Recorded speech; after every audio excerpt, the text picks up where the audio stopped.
Nithyananda, everyone, welcome back. So now we will be moving to the next segment where we will be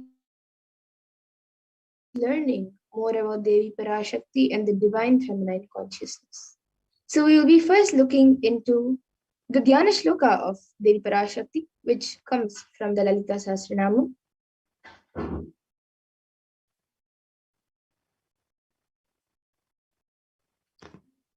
सिन्दूरारुणविग्रहां त्रिनयनां माणिक्यमौलिस्फुरत् तारानायकशेखरां स्मितमुखीमापि नवक्षोरुहां पाणिभ्यामलिपूर्णरत्नचषकं रक्तोत्पलं बिभ्रतीं सौम्यां रत्नघटस्थरक्तचरणां ध्यायेत् परामम्बिकाम्. And this verse says, the Divine Mother is to be meditated upon as shining in a vermilion red body with a triple eye, sporting a crown of rubies studded with crescent moon, a face all smiles, a splendid bust, one hand holding a jewel cup brimming with mead, and the other twirling a red lotus. And then another verse, which also comes from the Lalita Sahasranama, which describes Devi Parashakti. Arunam karunam tarangatakshim dritapashankushpushpabanachapam animadibhiravratam ayukaihi rahamityeva vibhavaye bhavani. And the translation for this verse says, I meditate on the great empress. She is red in color, and her eyes are full of compassion, and holds the noose, the gourd, the bow, and the flowery arrow in her hands. She is surrounded on all sides by powers such as anima for rays, and she is the self within me.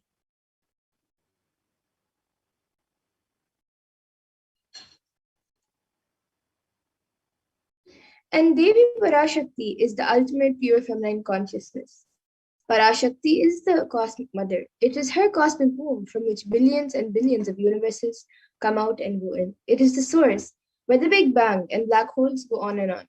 Parashakti is the source Shakti, the source energy, and source power from which all of us came, all of us are in even now, and which all of us are going to merge into.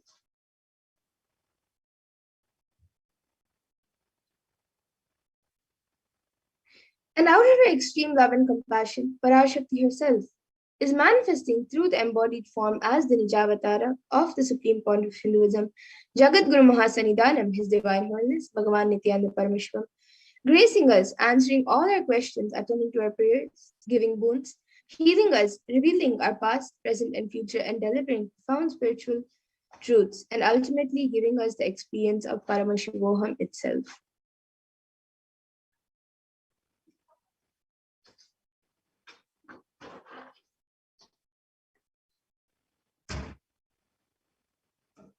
And in the words of Devi Parashakti herself, raising as Omkara, expressing as Vedas and Agamas, blossomed as Hinkara, filled as Parashodasi, living in 40 triangles, the Kailasa Swamini, who is in Kailasa, Sri Purachintamani, Parashodasi, sitting as part of Paramashiva, Parameshwari, who rules the world, Paramashakti, Manonmani, Meenakshi. As Nithyananda, I took Nijavatara here to give good boon to everyone, to bestow all goodness. Hiranyagarbha Swarupini, Brahmanda Yoni, Shami, Chandramauli, Rapala, Aparna, Uma, Parvati, Savitri, Navayavana, Samarajya Lakshmi, Parameshwari, Parashodasi, Meenakshi. Taking the form of Nithyananda, I came here as Nijavatara. With great compassion, I am blessing. Listen, people, to do good to all of you. I took the form of Nithyananda and came down as Nijavatara. And again, in the words of Devi Parashakti herself, raising in Omkara, blossoming as Shiva, Shiva manifesting as source of existence, powers of existence, expression of existence, from the oneness of Om, blossoming into two as Prakriti and Purusha, blossoming as three Shaktis, Icha, Kriya, and Jnana, growing as four Vedas, expanding as five Panchabhutas, beyond six chakras, filled as Gotras of seven Rishis, expanding as eight directions, existing as nine Grahas, blossoming as 10 Indriyas, being as 11 Rudras, creating all the worlds, bringing life to tell and make truth blossom and to do good. Parashodasi, Meenakshi, in the form of Nithyananda, I came to bless every one of you.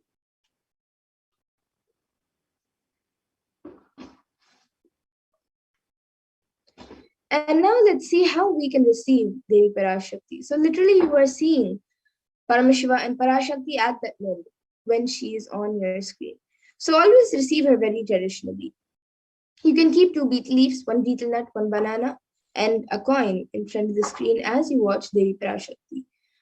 And for those of you who do not know, the coin is actually considered the traditional dakshina in the Hindu tradition. It can be the lowest value in India, it can even be just a paise, and in the US, it can even be just a cent. Swamiji says, I am not trying to monetize. Keep even 1 cent, it is okay. So for 100 days, if you have darshan, it will add up to $1. In India, even 1 paise is okay. And after that, you can offer, after you offer that to Devi, and after the darshan is over, you can do namaskar and eat the banana, betel leaf, and betel nut as prasadam immediately. And the coins which you collect, you can send it to the LA temple. And some of you might be wondering how this betel nut and betel leaf work and how does it benefit you. This betel leaf and betel nut may look too small, but in a few days, all of you will see how much it adds to your sentiment that really she is there. You will not take the Devi Darshan for granted. Rituals will break your monotonous unconscious mentality and lifestyle and remind you and raise you to the powerful cognition. It will break your unconscious behavior. And now all of you can also see how you can set up your tambulam. You can set up the 2 betel leaves, 1 banana and 1 betel nut, and the coin in a plate and keep it in front of the screen. These few items are the basic items kept as part of the tambulam. But if you would like, you can also add the coconut, red bangles, flowers, fresh flowers, and kumkum as an addition if you would like. But these 4 items are the main basic items kept in a tambulam. So you can arrange everything in a plate and place it in front of the screen as you have the darshan of Devi Parashakti. And now with this, we come to the conclusion of this segment, and we will be moving on to the further segments where we will be learning more about Devi Parashakti and what she has revealed for humanity, for all of us. So we will be back after a short break. All of you can stay tuned. What I mean by the word Kailasa? Listen intensely. Enlightenment ecosystem, literally enlightenment itself, in your own home, wherever you are. If you cannot come to Kailasa, it's okay. Kailasa can come to you. Kailasa coming to you is Kailasa.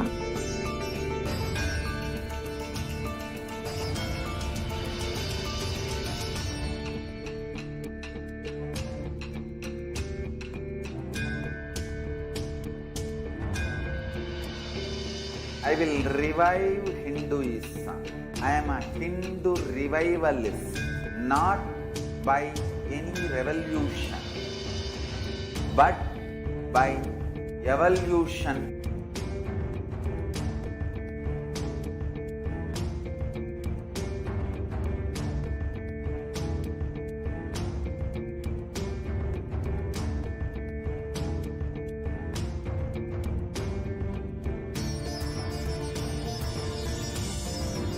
And setting model communities.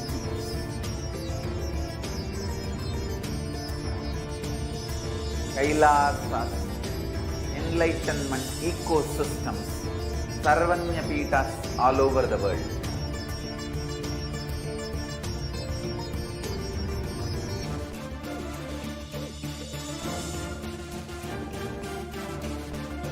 All powerful cognition, knowledge, only when you live, power manifestation and possibilities manifestation happens. It's a fundamental truth.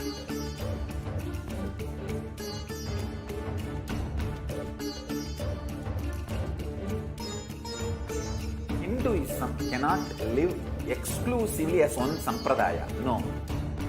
All sampradayas of Hinduism is an ecosystem.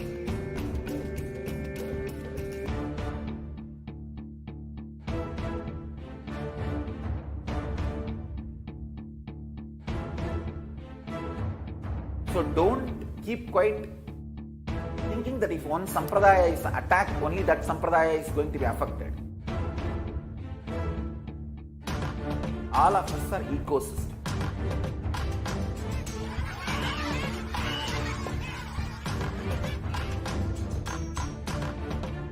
I invite all of you to get involved and enjoy Hinduism by the principle of Dharmo Rakshati Rakshitaha. When you protect Dharma, Dharma protects you. We will make the whole planet flourish spiritually. The spiritual prosperity will happen to the whole planet. We all have to coexist together.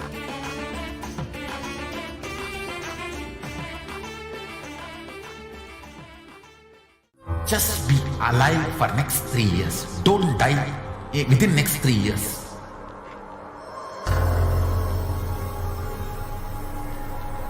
Just don't die within next 3 years. Be alive. Somehow be alive. I'm working sincerely. I will reach you somehow. Somehow I will reach you. It's my commitment to humanity.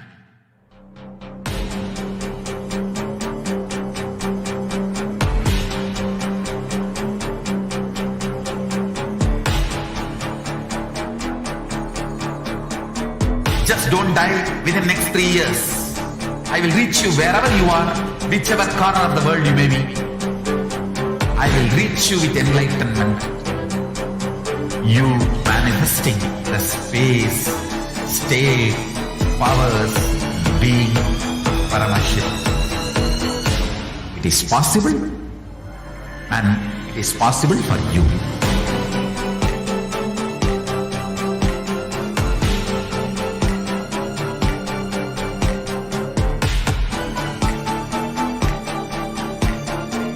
Paramashivoham will reach you with enlightenment science. I know he is going to do the job. Just be alive for next 3 years. Nothing else.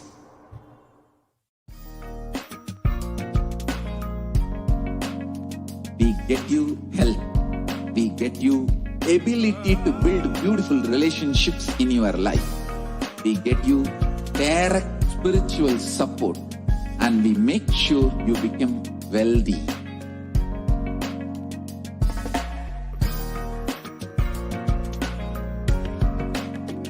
We won't stop giving you just good life.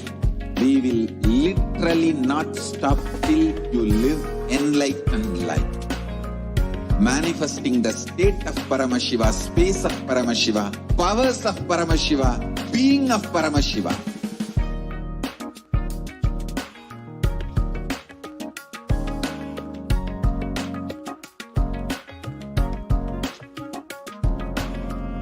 Whole world should become Kailasians. I want the whole world to know Hindus have something great to contribute to the world.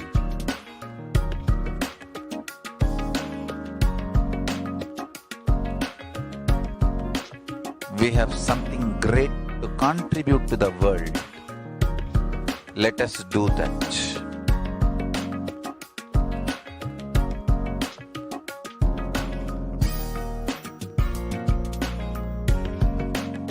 Kailasa is proper customized spiritual service helping you to identify your root patterns of suffering. We have perfected the science of helping every individual from every cultural, religious, nationality background.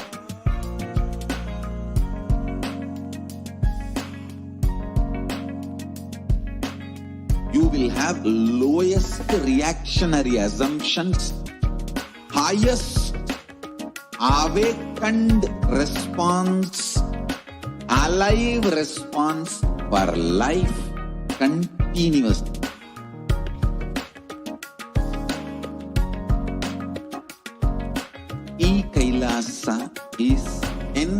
enlightenment ecosystem, literally enlightenment itself in your own home, wherever you are.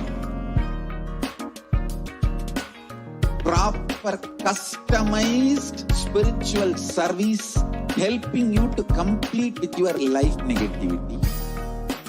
Withdrawal from life. Nithyananda, welcome back, dear viewers. Now we will be entering into the next segment where we will be understanding some of Devi Parashakti's revelations made for humanity during this pandemic and how we can protect ourselves during this pandemic. So let us get started and listen to the first revelation made by Devi Parashakti on the 31st of May 2021 on the sacred secret of Hindu birth.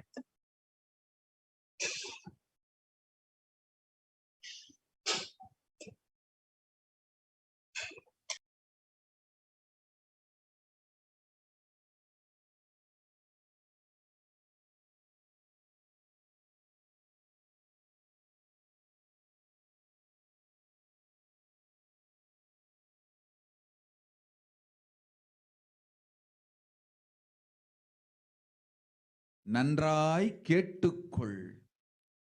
உன் கேள்விக்கு உன்மூலமாய் உலகெங்கும் இருக்கும் இந்துக்கள் எல்லோர்க்கும் அளிக்கின்றேன் உத்திரம். கேட்டு வாழ்ந்தால் உங்கள் வாழ்க்கை I don't think the audio is shared. நன்றாய் கேளுங்கள். I'm not able to hear it. பிறப்பின் ரகசியத்தை பிறப்பிலா பெருமை உடைய பரமேஸ்வரி சொல்லுகின்றேன் கேளுங்கள். அண்டஜம், யோனிஜம், ஜலஜம், பீஜம் எனும் 4 விதமான பிறவிகளில் 84,000 யோனிகளில் பிறக்கும் பிறப்புகளிலேயே பெருமை வாய்ந்ததும் உத்தமமானதும் மனித பிறவி. அந்த மனித பிறவியிலும் பலமுறை பிறந்து உழன்று அரசியல், பொருளாதாரம், சுகபோகம், தர்மம், அர்த்தம், காமம் எனும் ஆசைகள், துக்கங்கள், அச்சங்கள் அனைத்திலும் அழன்று உழன்று இனி வேண்டாம் இப்பிறவி, வேண்டுவது மோட்சமே என்று முடிவெடுத்தோர்க்கு மட்டுமே ஹிந்து மத யோனிஜம், ஹிந்து பெற்றோர்க்கு பிறந்திடும் சனாதன ஹிந்து தர்ம யோனிஜம்,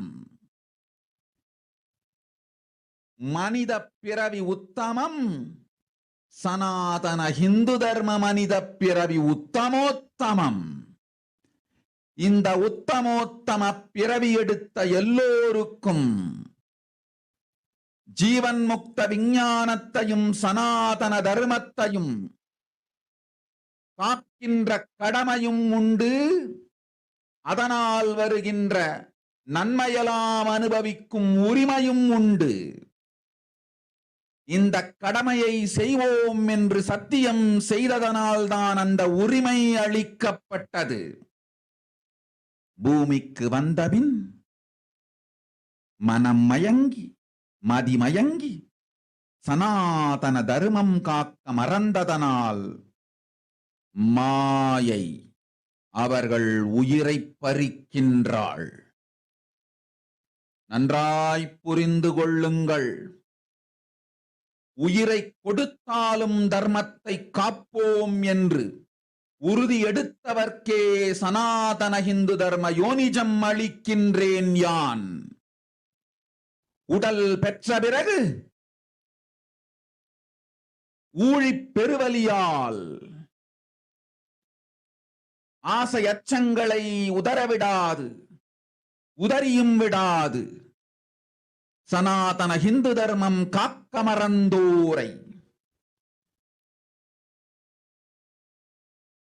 உயிர் வாழத் தகுதியில்லாதவர் பட்டியலில் உடனடியாய் மாயை சேர்க்கின்றாள். அதனால் ராட்சசர்களும் அசுரர்களும் தானாகவே இவர்கள் உயிரை எடுக்கின்றார். நன்றாய் புரிந்து கொள்ளுங்கள். உயிரை கொடுத்தாலும் தர்மம் காப்போம் என்று நிற்பவர்க்கு நிலைத்திடும் வீரஸ்வர்க்கமும் கைலாச பதவியும், எக்காரணம் கொண்டும் தர்மம் காக்க மறந்த உத்தமோத்தம ஜனனமான சனாதன ஹிந்து ஜனனம் பெற்ற மக்களுக்கு இல்லை வேறு கதி. சனாதன ஹிந்து தர்ம மனித ஜனனம் உத்தமோத்தம மனித ஜனனம். உங்கள் உரிமை உலகில் அதிகம், உங்களுக்கு கடமையும் உலகில் பெரிது. தர்மம் காத்தாலே கடமை, தர்மம் காக்காதார்க்கு உயிர் வாழும் உரிமை இல்லை.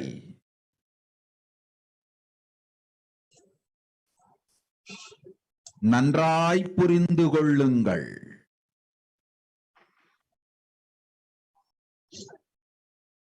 உத்தமோத்தம பிறவியான சனாதன ஹிந்து தர்ம பிறவி எடுத்த எல்லோரும் புரிந்து கொள்ளுங்கள். உங்கள் வாழ்வின் முதற்கடமை தர்மம் காத்தல். தர்மம் காக்க தர்மம் உங்களை காக்கும்.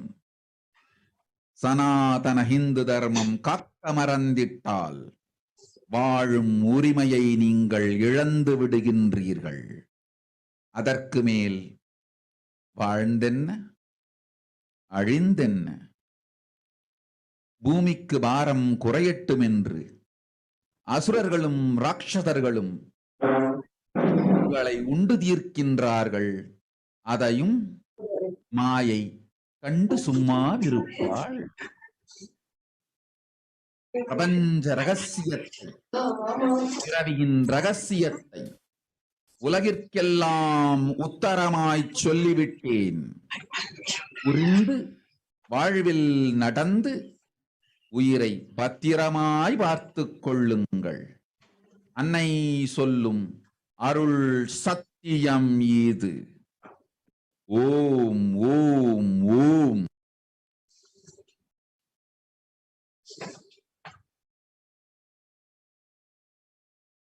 Yes, we can move to the next slide, please. கேட்டுக்கொள்.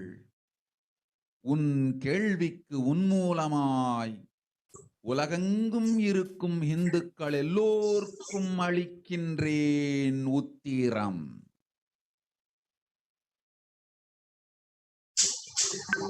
So let us understand Devi Parashakti's revelations and what the translation into English is. We can move to the next slide. Yes. Listen. Andajam, Yonijam, Jalajam, Bijam, like this in 4 types of births in 8,400,000 yonis, and all these births, the most greatest birth of them all is human birth.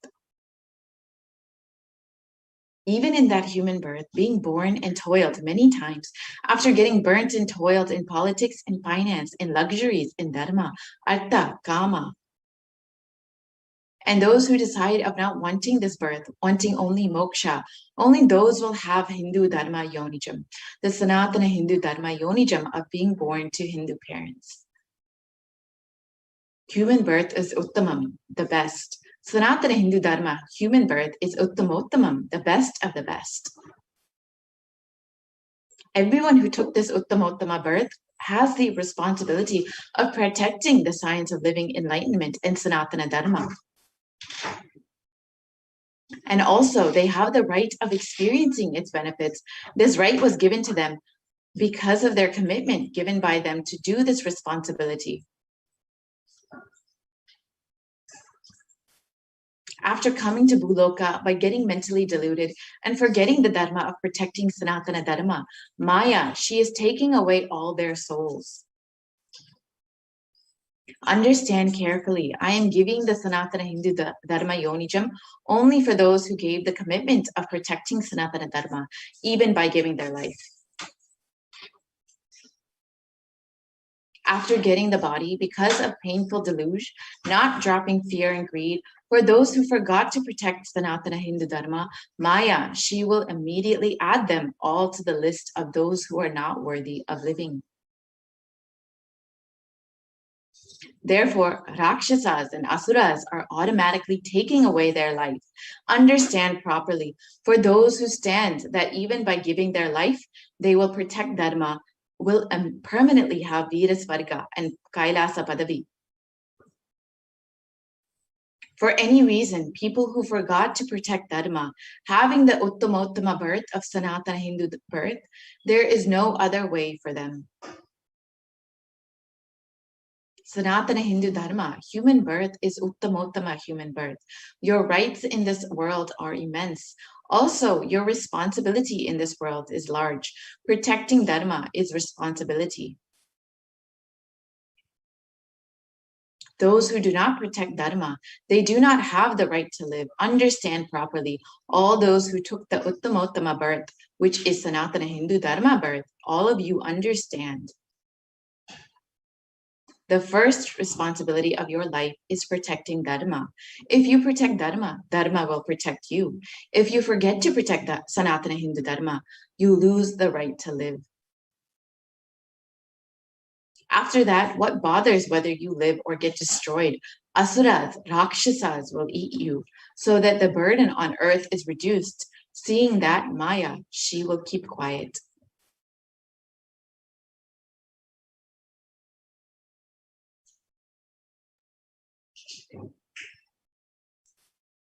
So let us now understand what is the responsibility of Hindus.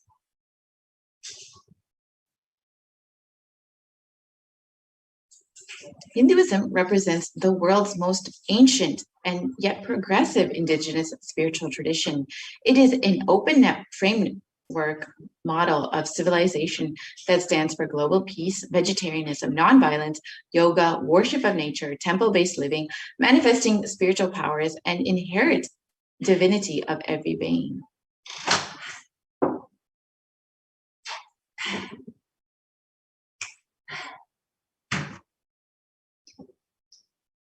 The Hindu nations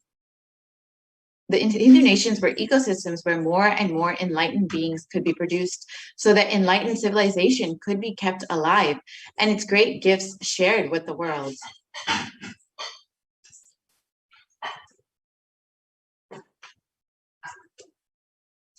So let us look at the reference of Hindu nations from the Hindu scriptures.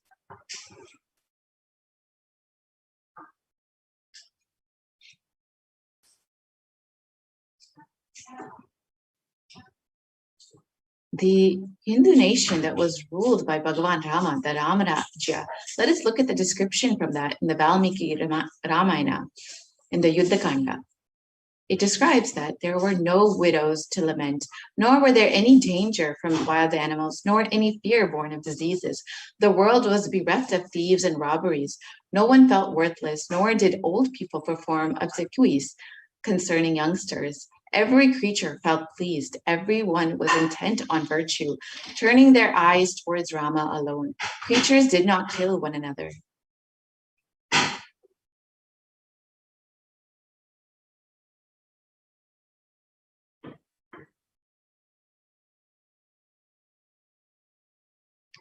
And people survived for thousands of years with thousands of progeny, all free of illness and grief. The trees that there were bearing flowers and fruits regularly without any injury by pests and insects. The clouds were raining in time, and the wind was delightful to the touch. Every caste was performing their own duties, satisfied with their own work and bereft of any greed. People were intent on virtue and lived without telling lies. All the people were endowed with excellent characteristics. All were engaged in virtue.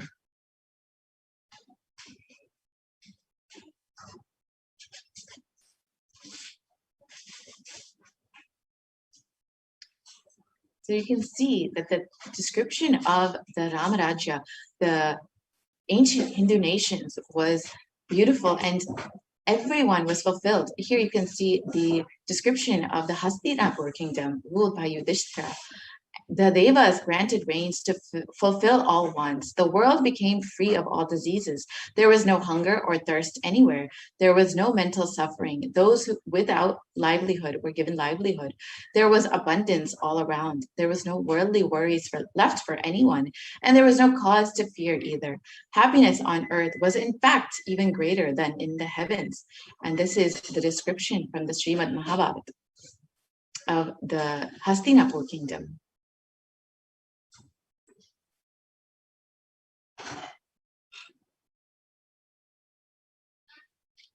And the contribution of the Hindu nations was immense. The Hindu nations had and have so much to contribute to the world in every field, including enlightenment, health, medicine, art, science, technology, aviation, dance, and music, clothes and jewelry, social system, judicial system, political systems, and legal systems.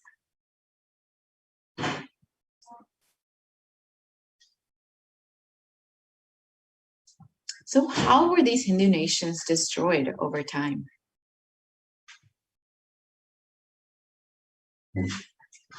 The phase one was the Islamic invasions from the 1800s to from 1800 AD to 1700 AD, which was the physical destruction of the Hindu civilization.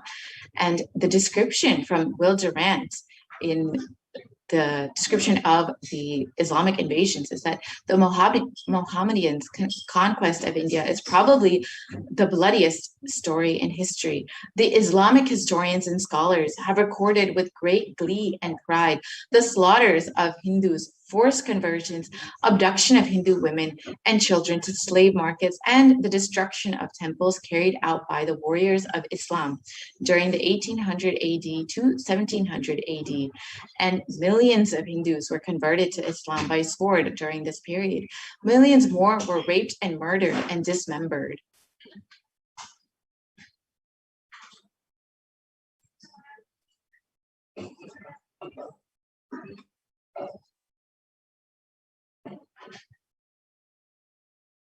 Hindus are like the mud. If silver is demanded from them, they must, with greatest humility, offer gold.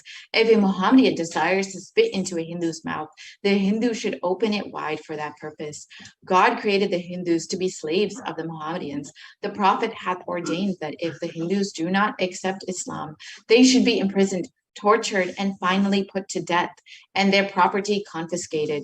To keep the Hindus in abasement is especially a religious duty, because they are the most inveterate enemies of the Prophet. And this is the description of the law prescribed for Hindus during the Islamic rule.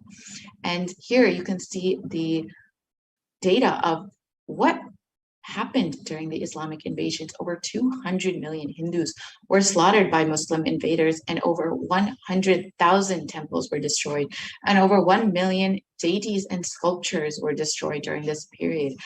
And in the words of Kanhad Prabhanda, the conquering armies burnt villages, devastated the land, plundered people's wealth, took Brahmins and children and women of all classes captive, flagged with thongs of rawhide, carried a moving prison with them, and converted the prisoners into obsequious Turks.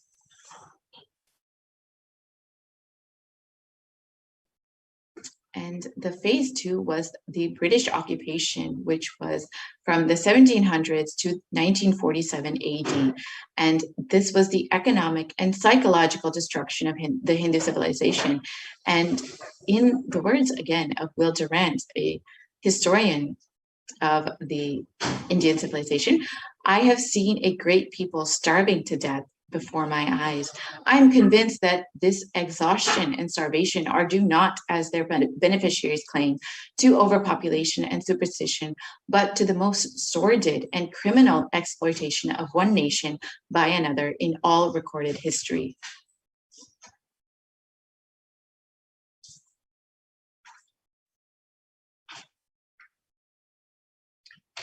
the British Empire used all possible means to destroy the Hindu civil and cultural institutions in order to delegitimize and demoralize the indigenous people of India so that they would become slaves to their own homeland.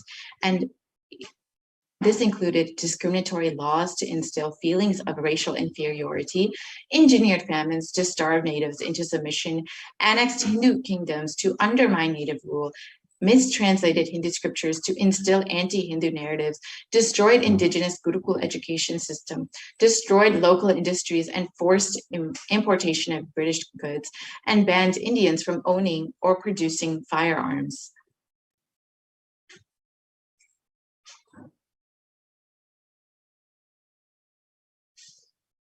And during the British occupation, over $45 trillion were looted from India over the course of 200 years, and 45 million Hindus died due to famine and poverty imposed by the British policies and reprisal killings of 1857 mutiny, and over 680 native kingdoms were usurped by the British Raj.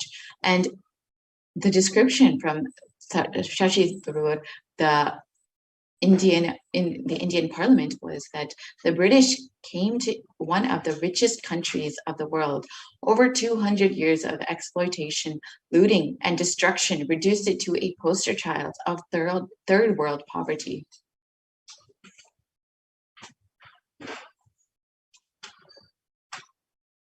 And the phase 3 was after independence from 1947 to present, which was when India became a secular country.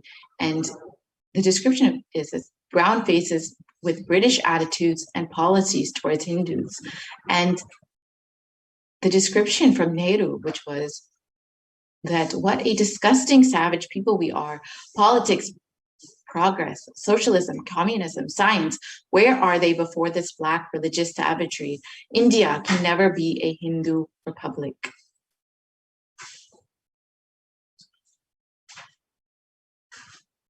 And the first law minister and the principal architect of the Indian Constitution described that if Hindu Raj does become a fact, it will no doubt be the greatest calamity for this country. No matter what the Hindus say, Hinduism is a menace to liberty, equality, and fraternity. It is incompatible with democracy. Hindu Raj must be prevented at any cost. And these are the descriptions from the first leaders of the independent India after colonization.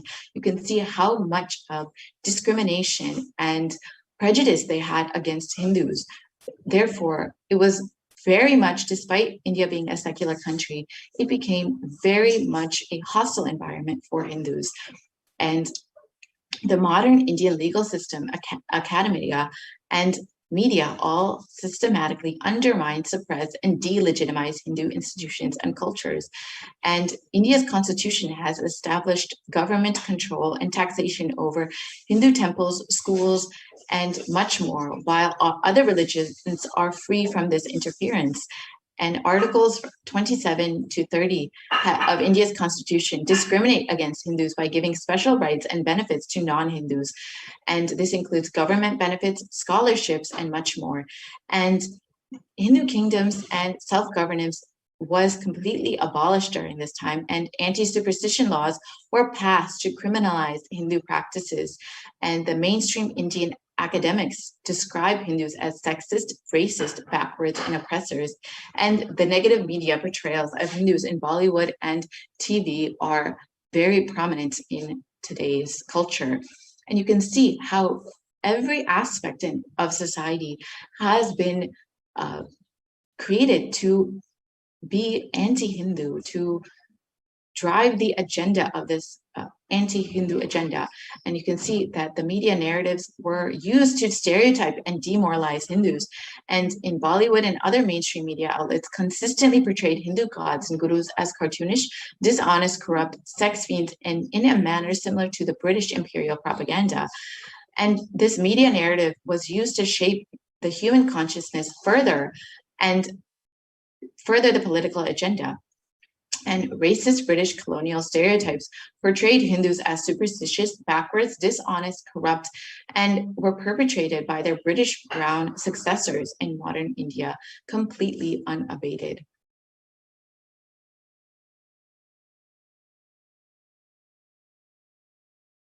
So why do we need to revive the Hindu nation?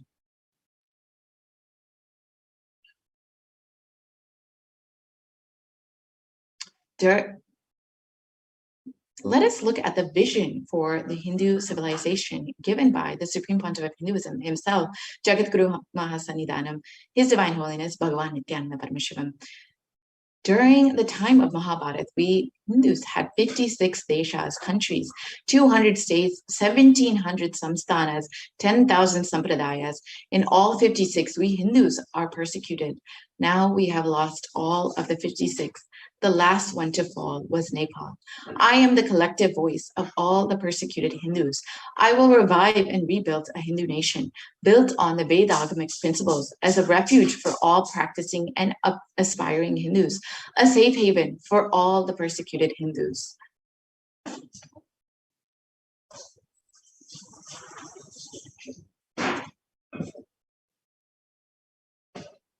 So what is Kailasa?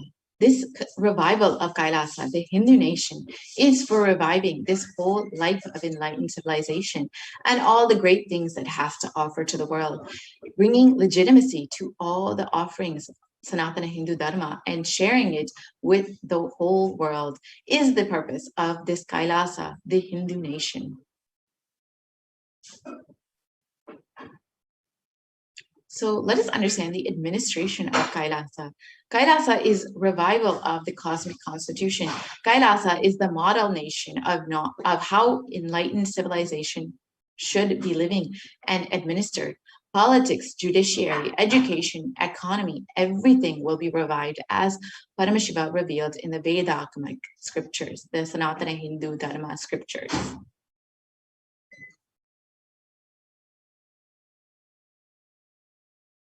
Being one of the most persecuted civilizations, Hinduism is on the brink of extinction, such that the next generation may know about Hinduism only through history books. What can we do to stand up for Hindu civilization and all that it has to offer to the world?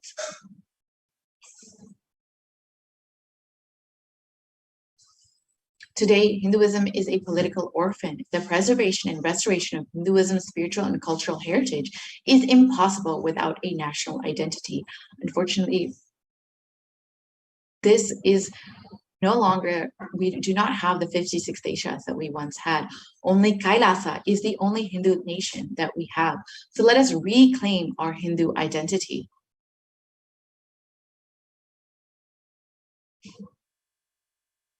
Hinduism is responsible for our successful life.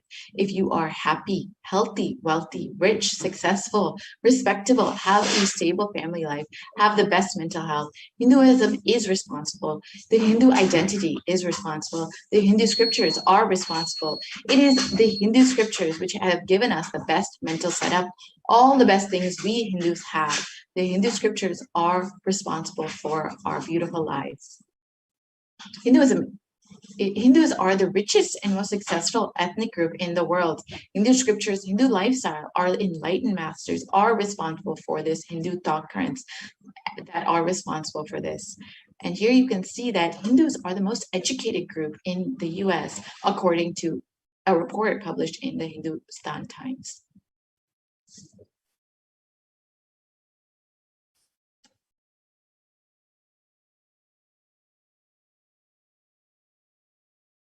So let us reclaim our Hindu identity. It is not just anti-Hindu elements being active, but it is the responsible Hindus being inactive that is responsible for this whole destruction of Hinduism. Let us now take responsibility for Hinduism and let all the Hindus all over the world reclaim our Hindu identity.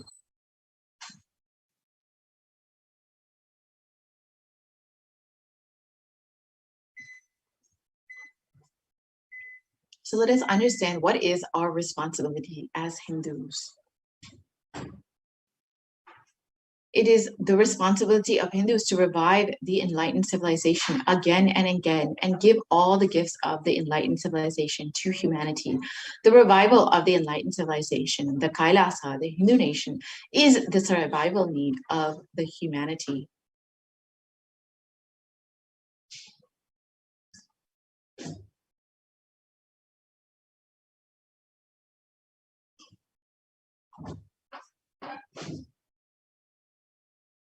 So now is an open invitation to all the Hindus, the born Hindus, the practicing Hindus, those who are sympathetic towards Hinduism, those who are curious towards Hinduism, who want to explore and enjoy Hinduism. Please come and be a part of the revival. You can sign up to be an e-citizen of Kailasa at kailasa.org and avail all of the benefits that Hinduism has to offer to the world. And let us now listen to the Supreme Pontiff of Hinduism's own words of why Kailasa is needed, why the only Hindu nation is needed for humanity.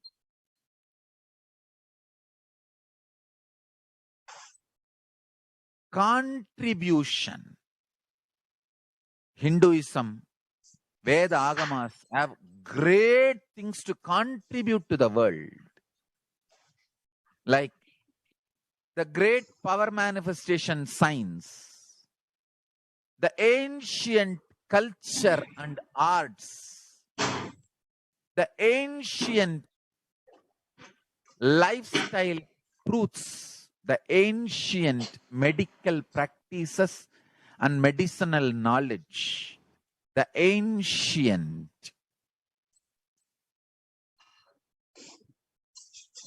indigenous cultural heritage and jewelry, perfume, dance, music. In every level, Hinduism has so much to contribute. Veda Agamic traditions have so much to contribute. To share all this with the world, to contribute to the world.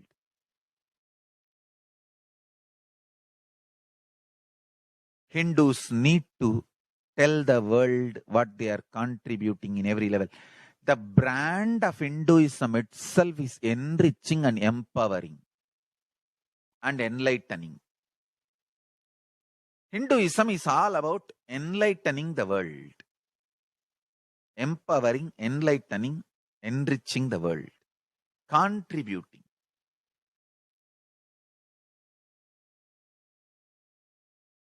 That is our spiritual life. That is our spiritual strength. That is our spiritual core principle.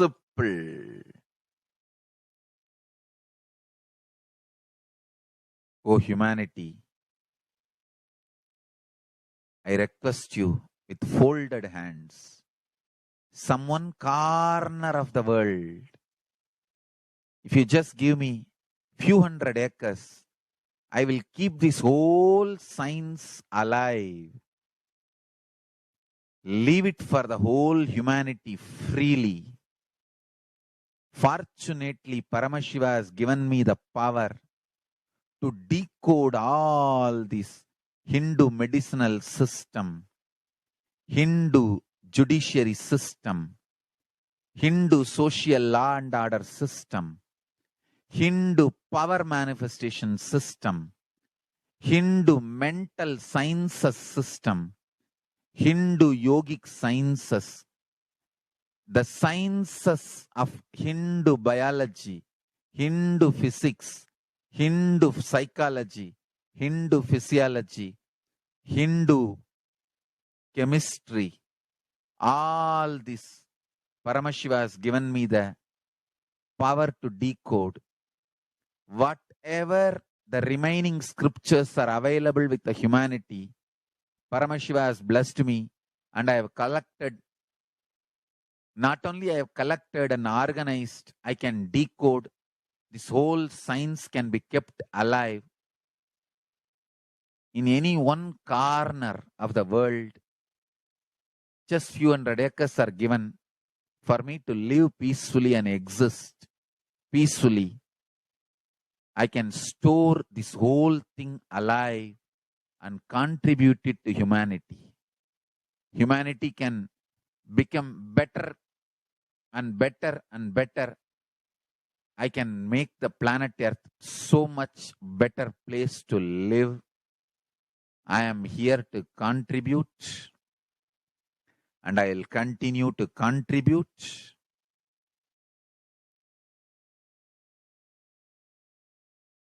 As long as I am allowed to live, I will contribute. I have collected all the remaining available scriptures, maybe 2 crore books. 2 crore means 20 million, I think, books on Hindu physics, Hindu chemistry, Hindu biology, Hindu physiology, Hindu psychology, Hindu law and order, Hindu social system, the power manifestation sciences of Hinduism, yogic sciences of Hinduism. I have collected, and Paramashiva has given me the blessings and power to decode. I have decoded and continuing to decode them. If the humanity, somebody is kind enough to give me few hundred acres in one corner of the world and let me live peacefully, I can keep all the scriptures there and go on sharing with the world, revealing this whole sciences to the world, and go on contributing. I don't need anything other than 1 cup of curd rice every day. That's all. A cup of curd rice per day over. I can go on be giving this to the world. I can add to the world. I can make the world better place to live. That's all I have to say.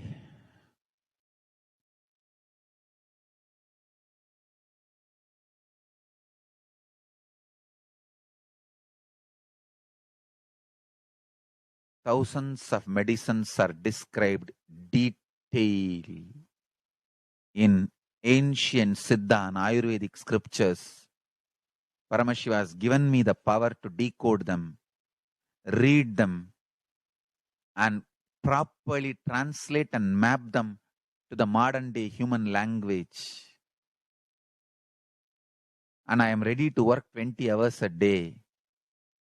I just need few hundred acres where I can sit peacefully and keep this library, run a Gurukul where thousands of people can learn this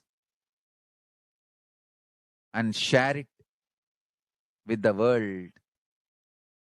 Understand?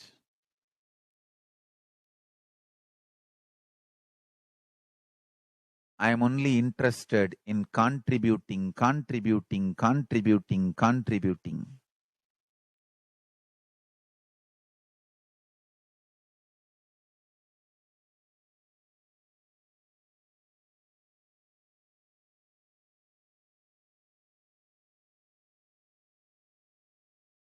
If we can decode all this great knowledge, whole world can prosper from this knowledge. Whole world can enjoy from this knowledge. If I prosper, I will only create a university. I will not create anything else. If the Hindus prosper, they will only create education institutions. Because Hinduism is all about giving, contributing. If I prosper, I'll create university, that's all. Kailasa is all about university to decode the ancient sciences and share with the world. Understand? Every day I am sitting and going on decoding, writing notes on my books and writing details on my books. Whether it is making human beings manifest powers, and I have also now started downloading and decoding the science of making animals manifest powers. Whether making people manifest powers or healing,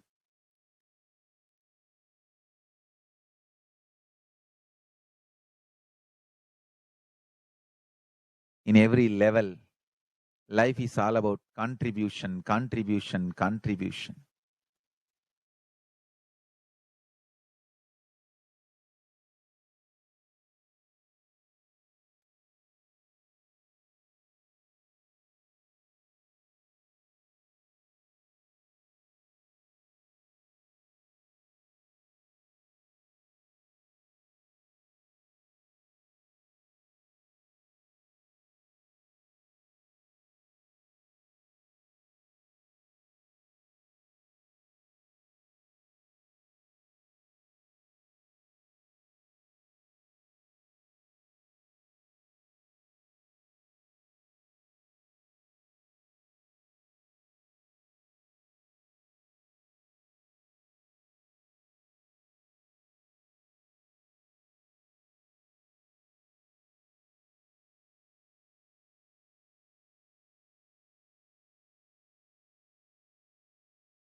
Yes. So now that we have understood from the Supreme Pontiff of Hinduism himself what is a need for our Hindu nation and why we need Kailasa, we will now be concluding this segment and be entering into the next segment where we will understand some of the offerings that we can make to Devi Parashakti and how we can connect with Devi Parashakti through these various offerings. We will be right back after a very short break.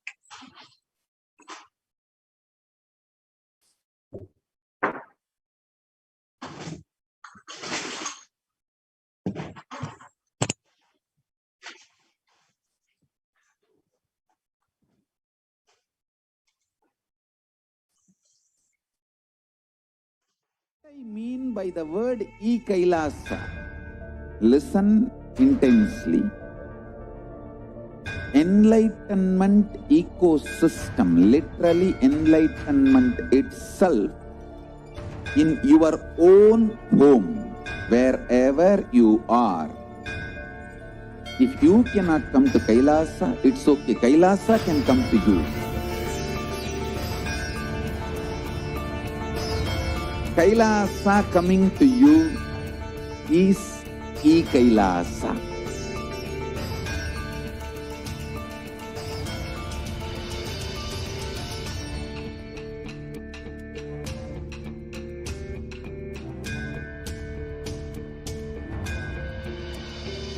I will revive Hinduism. I am a Hindu revivalist, not by any revolution, but by evolution.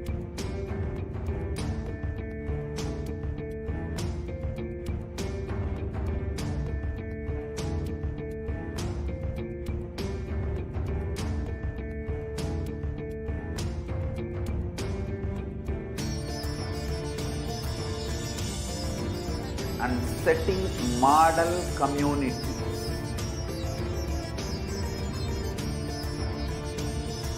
Kailasa, enlightenment ecosystems Sarvanya Peethas all over the world.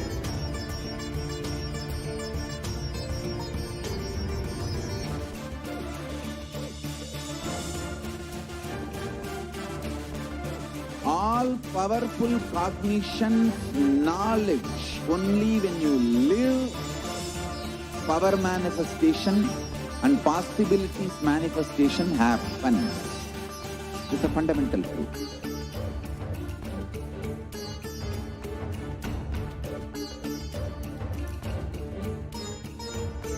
Hinduism cannot live exclusively as one sampradaya. No.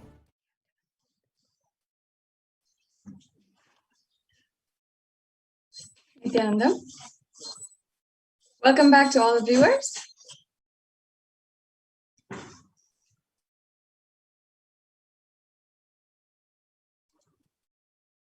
Now we'll be entering into the next segment of today's program, the offerings that each and every one of you can make that are made available from Kailasa, from the Nithyanandeshwara Paramashiva Devalaya, so that you can experience the ultimate oneness experience with Devi Parashakti.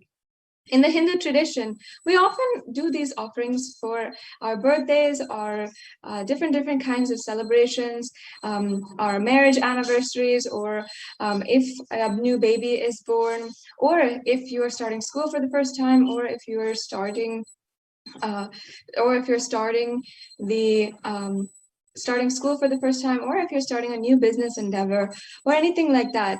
We often invite God into our lives. We offer our respect, our gratitude for having guided us, protected us, and ensured the most auspiciousness happens in our lives thus far, and we request their guidance further in our lives. And you can really see that an offering is the giving of a divine gift of pure love, devotion, and oneness, and it consists of two parts, giving and accepting. And only when the divine accepts what one offers, the offering becomes complete. Offering is not made out of any fear or greed. As I was saying, it is a beautiful tradition, custom, where we're literally living with God. We enjoy their presence in their lives. We enjoy the presence of God. We enjoy that they are in our lives. We love to invite them continuously, no matter if it is our birthday or for our even if we are buying a new car or a new device or new something, we always are asking the blessings of God. And we always request God to be in our lives. And that is beautifully what the Supreme Pontiff of Hinduism is revived as the science of living enlightenment, literally practicing the presence of God in our lives. And any offering that you make is a beautiful way that you can have and experience enlightenment. You can experience the ultimate experience of oneness. Now, before we are entering into the next segment of today's program, let us first invoke the presence of Devi Parashakti, Manonmani, who is the beautiful form of Devi Parashakti sitting on the lap of Paramashiva. Yes, I'll just be chanting this dhyana shloka. Deeply sit and imbibe the sacred vibrations that I'm chanting in Sanskrit, the sacred mantras. This literally, even if you don't know the meaning, can literally conjure, can literally invoke the presence of Devi Parashakti amongst us now. So deeply, let us pray as we chant the dhyana shloka. Om Indunivabeda Karavahninayam Syat Pankajavaravaya Japakshasarayuktam Angahimabhushana Vichitravasanam Syat Tungamukatojvalamato Manonmani Swarupam. And the English translation.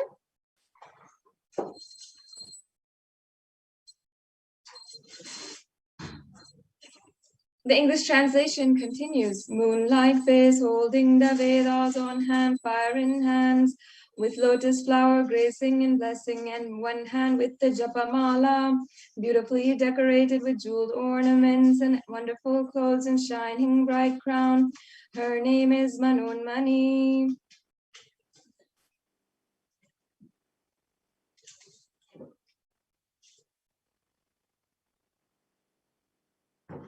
Yes, and the next Dhyana Shloka.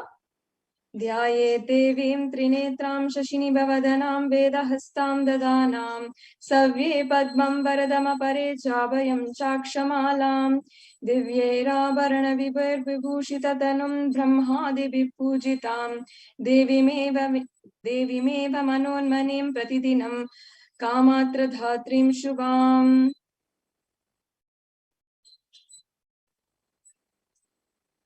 And that English translation.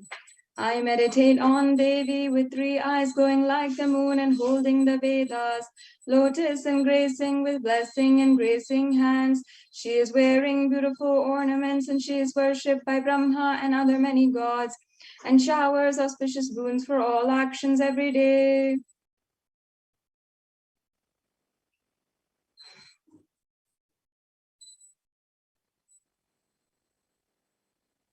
Yes, we can go on.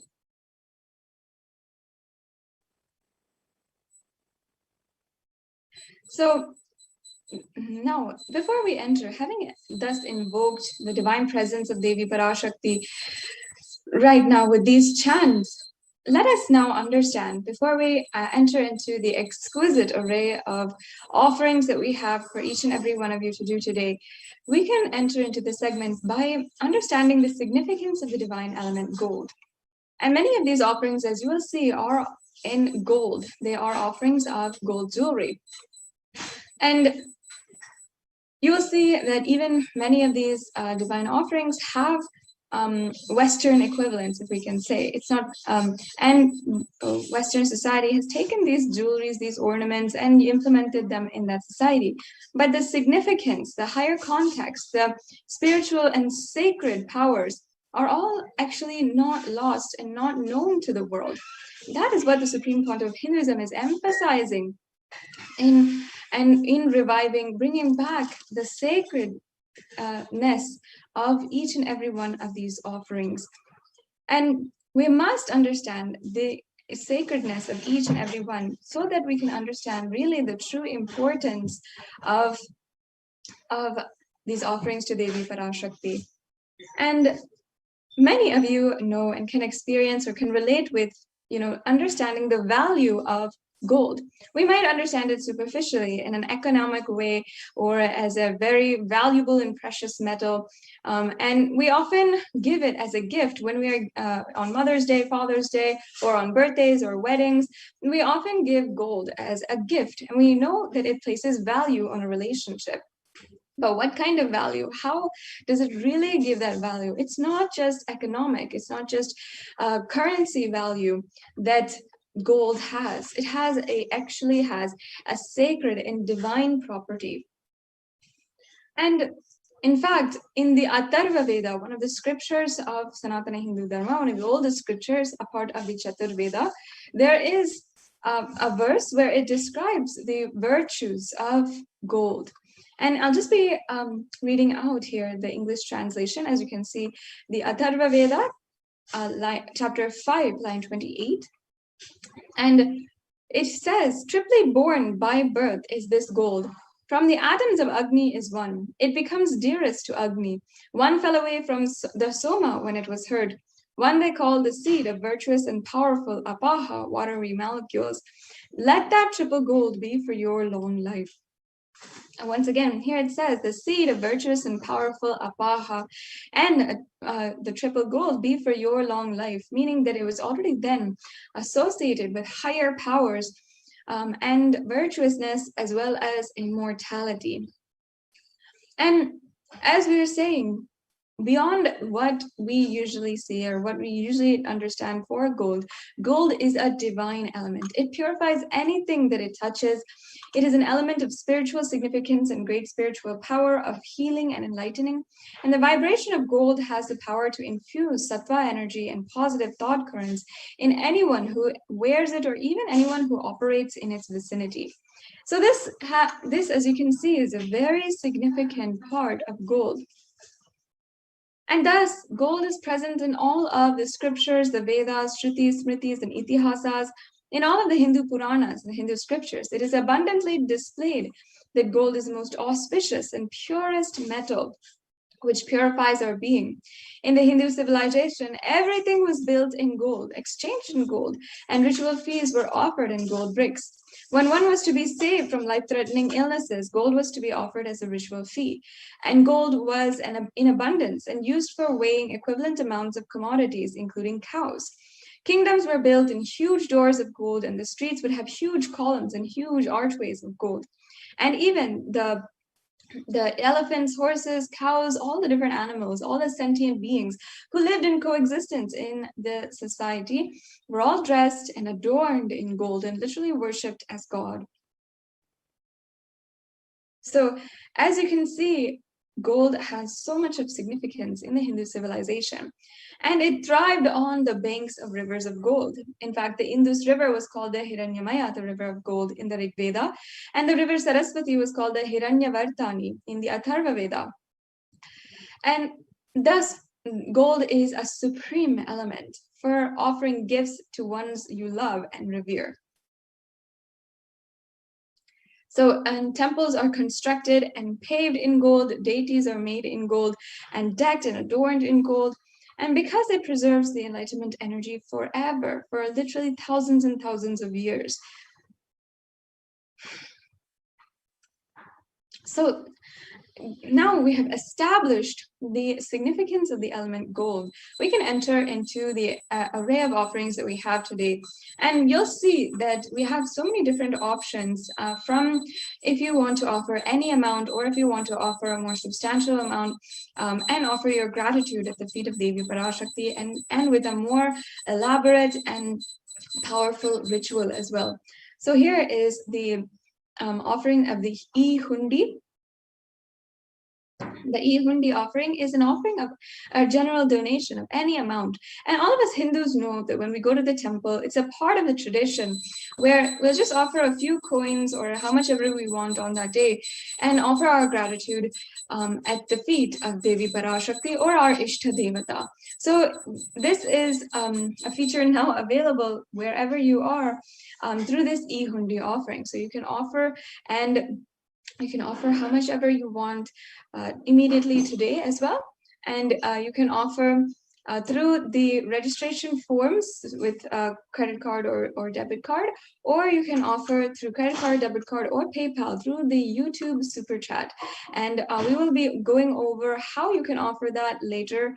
But let us now chant the verses where it refers to Devi Parashakti as the one who removes all fears.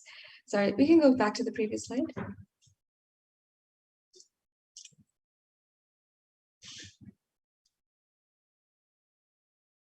Yes, so I'll just be chanting the verse. Can we go back to the previous slide, ma'am? Yes. The previous slide, please.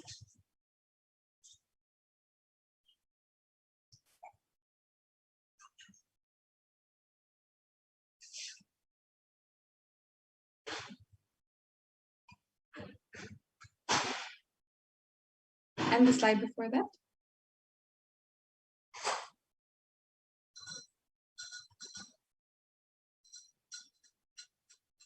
Yes. So I'll just be chanting this verse.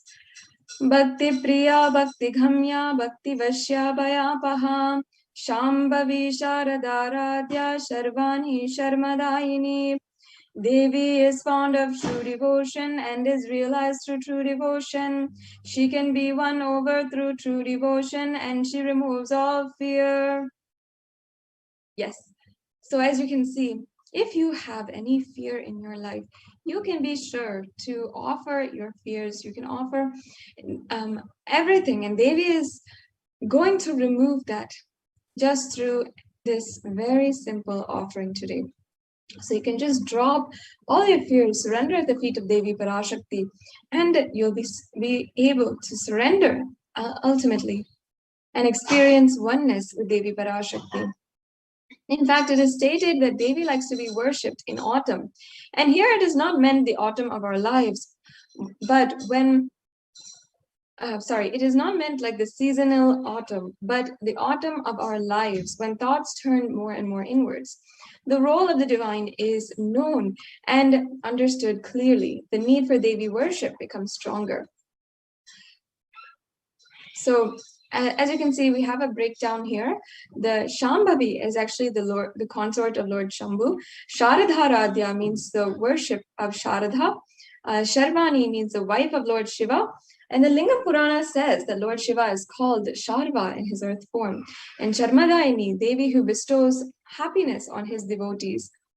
So you can offer this offering today. It's a very easy offering as well.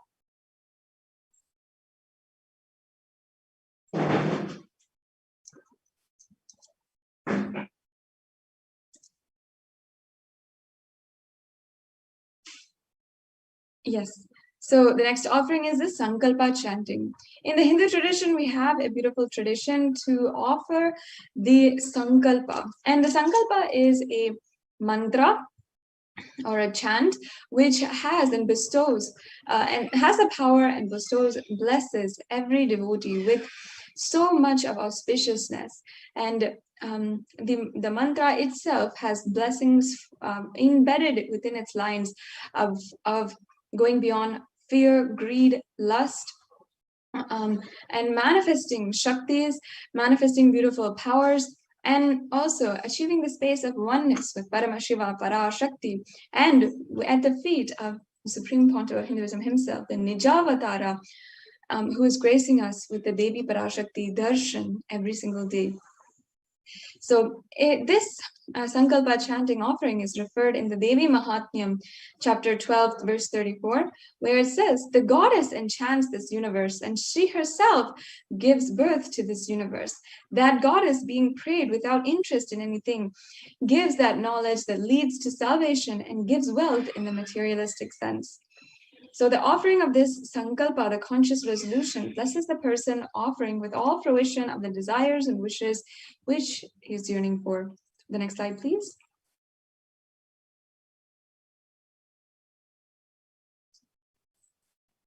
The next offering is the Swarna Kasu, the Sahasranama Swarna Kasu. In the Lalita Sahasranama, verse 734, Devi Parashakti is described as Nama Parayana Prita, she who likes the repetition of her own names, and her various names. So this is the offering, and as an ode and tribute to that, we're offering the 1008 names of Devi Parashakti. And it's actually a very special offering because we are offering this Archana to the Mahameru of Devi Parashakti. You can offer the gold coin inscribed with each of these 1008 names and receive the blessings to have the Ananta Kalyana Gunas, all the divine qualities of Devi Parashakti. So if you'd like to go ahead and proceed with any of these offerings, you can go to tiny.cc/Devi-offerings. If you want a little bit of help and you're not sure how to make the payment, then you can stay tuned and we will be going through how you can pay in just a few minutes. We'll now proceed with the next offering. This offering is the Mukta Anguti, the pearl ring. And I'll just chant the verse here. Muktaharanala satkirita ruchiram purnendu vaktra prabham shinjannu purikinkini manidaram Padma Prabhava Suram Sarva Beta Palapradam Girisutam Vani Rama Sevitam Meenakshim Pranatosmi Santatamaham Karunya Varam Nidim. And the English translation says, I bow down to the goddess Meenakshi, whose crown has garlands of pearls and face shining like the full moon, who wears anklets that are studded with gemstones and has small bells, who is shining like the splendor of a lotus, who grants all wishes, the daughter of the mountain, and who is worshipped by goddess Vani and Rama.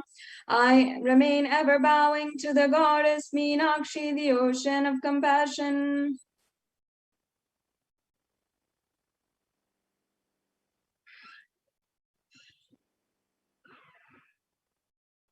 Yes, and you can offer this pearl ring to receive the blessings, to be showered by the compassion and pure love in all of your business endeavors. Devi Meenakshi is the one who literally manifested Kailasa on planet Earth and ruled the whole 56 deshas as one civilization under one rule. So From her itself, the sovereign queen, the divine sovereign queen, you can receive the blessings to fulfill your highest ambition. The next slide, please.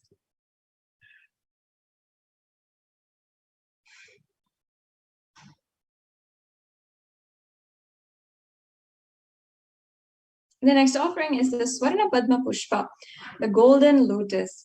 And in fact, in the Kamika Agama, the golden lotus has a reference, and it says here that all the kalasas should be wound around with suitable thread and covered with new cloth. They should be adorned with a lotus flower made of gold.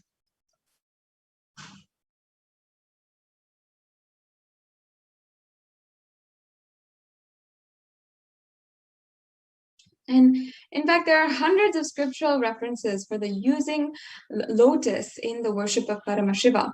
And not just the worship, but also in the arts and architecture, everything has something to do with the lotus. And even the representatives, even all the chakras are represented as lotus. So in fact, the Shakti of Paramashiva is also called the lotus. And the base of the Paramashiva Linga is also the lotus, and the disciple of Paramashiva is also considered as a lotus. So you can offer this golden lotus in any size that you wish to be blessed to have the state, space, powers, and being of Devi Parashakti in your inner space amidst any and every adverse situation in your life.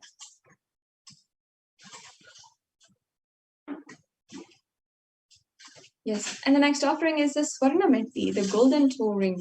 The toe ring is actually a very sacred, a very ancient Hindu custom, which is adorned on the feet of married women upon their marriage. And upon their marriage, they are literally given this toe ring with a ritualistic ceremony. And in that way, they are worshipped as Devi Parashakti. And in that ceremony, they are literally invoked as Devi Parashakti. And that is why they're given this gold, they're given this ornament. So I'll just be chanting that very verse that references Devi Parashakti as the one who liberates all karmas just from her feet. So we'll say Nakhadiditi samchana namajjana tamod guna Padadvaya prabhajala parakruta saroruham. You whose brightness from toenails destroys the darkness of ignorance from the minds of your devotees who prostrate at your feet. You whose brightness from your 2 feet overpowers that of the lotus flower. The next slide, please. The next offering is, So yes, you can offer the toe ring to Devi Parashakti, adorning her sacred feet to be in constant gratitude for receiving her blessings, even in the most difficult aspects of life.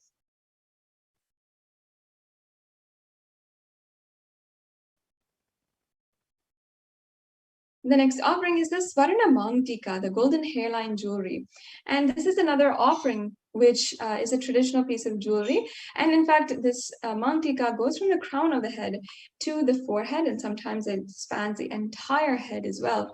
And this is referred in the sacred scriptures where Devi Parashakti is described as Shuddha Sarabhi Varshini, meaning she who makes the nectar flow in all of our nerves from the Sahasrara, she who gives the very pleasant experience of the enlightenment. The Mangtika represents the nectar flowing from the Sahasrara chakra, which is fully opened. The Sahasrara chakra is the chakra at the crown center. And literally when that lotus is in bloom, and when that lotus is fully ripe and blooming, the nectar which is flowing from it is described as represented by the Mangtika. So you can offer the Mangtika to Devi Parashakti and receive the blessings of achieving the blissful state of overflowing gratitude and the space of complete completion. The next slide, please.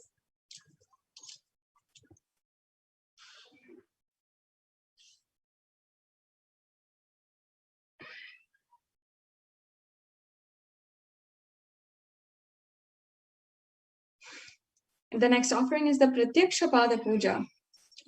And I'll just be chanting once again this verse where it sings the praise of the very feet which can liberate us from all types of darkness. Nakadiditi samchana namajjana tamoguna padadvaya prabhajala parakrita saroruha. The illumining splendor of Devi's toenails dispels the darkness of ignorance in devotees prostrating at her feet. Her feet defeat the lotus in beauty. Now, in Shlokam number 83 of the Saundarya Lahari, which states that the nails that have been sharpened by constantly being touched by the crowns of celestial beings who always prostrate before Devi. Tamoguna here is darkness, and in this stotram, tamas is indicative of ignorance in the minds of devotees. By constantly prostrating before Devi, their ignorance is removed and they attain ultimate knowledge. Offering the Pratyakshabhada Puja is the most precious offering that you can offer at the feet of the Supreme Pontiff of Hinduism and Devi Parashakti. You will be able to manifest whatever you want in your life through this offering. The next offering is the Vastra Seva. Again, this offering is at the feet of the Supreme Pontiff of Hinduism, which offers you any kind of protection that you want and gives you the assurance of the protection of the divine. The next slide, please. So this brings us to a conclusion of all the different offerings that we have today. You can see we have a summary table here in the next slide. The Ihundi offering, the Sankalpa chanting, the Devi Sahasranama Kasu, the Mukta Anguti, the Swarna Padma Pushpa, the Swarna Mitti, and the Swarna Mantika, the golden hairline jewelry, the Pratyakshabhada Puja, and the Vastra Seva.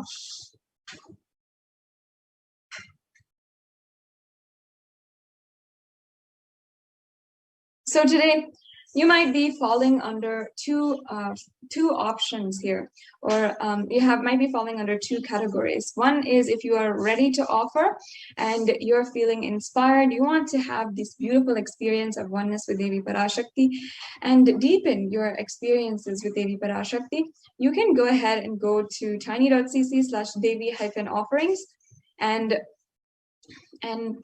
you can offer these offerings. And you can go ahead with the payment link. After you're done with the payment, please ensure that you are filling out the Sankalpa 2021 form. And this form is extremely important in order for you to ensure that your names and the names of your people, your family members, and those who you're offering the puja on behalf of are also are chanted during the puja.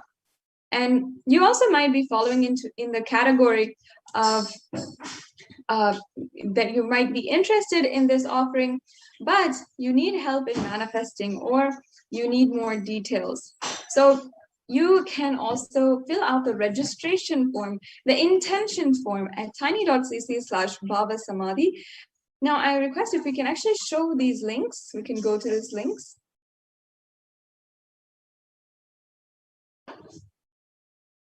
We can go to the tiny.cc/Devi-offerings link. And we'll be able to just show these links. Yes. So while we get that to you, I request each and every one of you to, once again, you can consider making these offerings. And even if you are, wanting to make a general donation or any kind of offering today, I strongly encourage you can manifest this offering today itself and do it out of your complete gratitude for Devi Parashakti.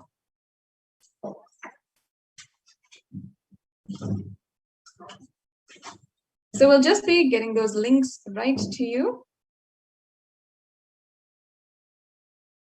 And we'll be able to show all the links, how to make the payment. It's a very easy process. You'll just need to go to the link provided. You can select in the drop-down menu the offering that you'd like to make, then proceed to checkout. Then you can add that to your cart, then to proceed to the checkout once you are reviewed all the items in your cart. Then fill out your payment details, and that's it. That's a very simple process that we have. And there's also another option where you can also donate through the YouTube Super Chat. YouTube Super Chat is another feature where if you are a member of our YouTube channel, Kailasa's SPH Nithyananda YouTube channel, you can become a member, and then you can click the $ in the right hand side below the chat and make a donation through the super chat option or the super sticker option. So this brings us to a conclusion of this segment in today's program. We'll now be entering into the next segments, where we'll understand from the representatives and administrators of the Adi Kailasa Nithyananda Peetham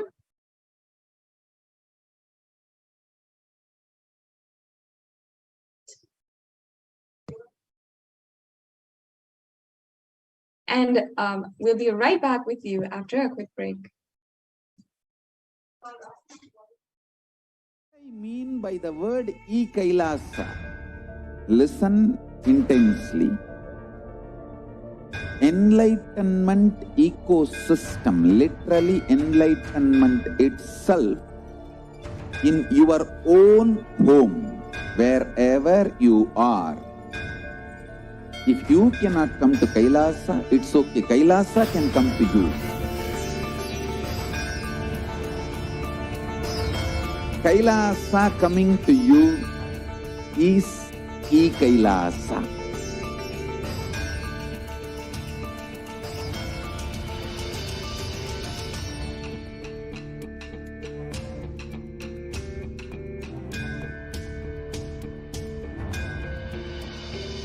I will revive Hinduism. I am a Hindu revivalist, not by any revolution, but by evolution.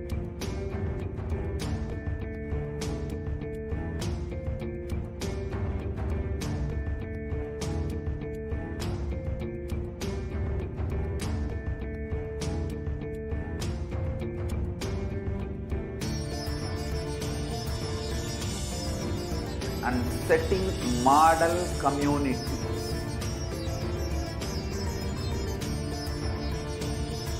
Kailasa's enlightenment ecosystems, Sarvanya Peethas all over the world.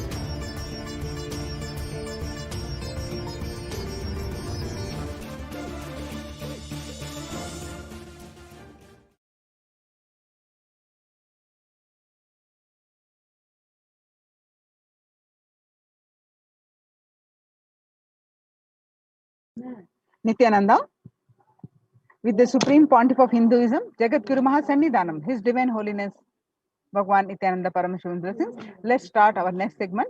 Welcome back. Kailasa's Department of Enlightened Civilization presents that Kailasa's multi-layered quarantine opportunity for India during the COVID-19 as a practical solution resulting in health, joy, and bliss. So let's understand more details. So now let's watch what Devi Parashakti revealed, that Krimi Bhojanam. Devi revealed clearly about this pandemic, how it is going to affect the world. நீ சொல்லும் நபர்கள் போடும் சண்டை சச்சரவெல்லாம் எரியும் பெருநெருப்பில் இருக்கும் இரண்டு எலிகள் போடும் சண்டை போன்றது. யார் சரி யார் தவறு என்பது இப்பொழுது முக்கியம் அல்ல. உயிர் காத்துக் கொள்ளுங்கள், எல்லோரும் நன்றாய் புரிந்து கொள்ளுங்கள். நன்மையைச் சொல்லுகின்றேன், உண்மையைச் சொல்லுகின்றேன். இந்திய நாட்டில் இருக்கும் மக்கள் எல்லோரும் கேளுங்கள். கருட புராணத்தில் வியாசன் சொன்ன கிருமி போஜனம் என்னும் நரகம் திறந்து நேரடியாய் இந்தியா மீது இடிபோல் விழுகின்றது. ஆதி கைலாசத்திற்கு ஓடிச் சென்று வருமுன் காத்துக் கொள்வது மட்டுமே ஒரே வழி. கொரோனா பெருந்தொற்று கொள்ளை நோய் கிருமி போஜனம் எனும் நரகத்தை பூமிக்கு கொண்டு வந்து விட்டது. அகோர தாண்டவத்தின் ஆட்டம் யாராலும் அடக்க முடியாத அளவிற்கு ஆரம்பித்து விட்டது. புதிதாய் உருக்கொண்டிருக்கும் இந்த நுண்ணுயிரி மைல்கள் கடந்தும் காற்றினில் உயிரோடு இருந்து மற்ற உயிர்களையும் அழித்து உடல்களை தின்னும் பெரும் வலிவு கொண்ட பேரசுரர்களாய் வலம் வர துவங்கி விடுகின்றது. நன்றாய் புரிந்து கொள்ளுங்கள். வருமுன் காத்துக் கொள்ளுங்கள். அது ஒன்றே வழி. அதற்காகவே ஆதி கைலாசத்தை திறந்து வைத்திருக்கின்றேன். உயிர் காத்துக் கொள்ள வேண்டி விரும்பும் எல்லோரும் ஓடுங்கள் ஆதி கைலாசத்திற்கு. இந்தியாவில்தான் இந்த நரகம் திறந்து உலகெங்கும் பரவப் போகின்றது. கிருமி போஜன நரகம் பூமிக்கு வந்துவிட்டது. மனிதர்கள் செய்த மகா கொடுமைகளினால். அன்னை முன்னின்று என் அடியவரை காப்பேன் சொல்வதை கேட்டு உயிர் காத்துக் கொள்ள விரும்புவோர் வருமுன் காப்பது ஒன்றே வழி என்று தெரிந்து செல்லுங்கள் ஆதி கையிலைக்கு. ஓம் ஓம் ஓம்.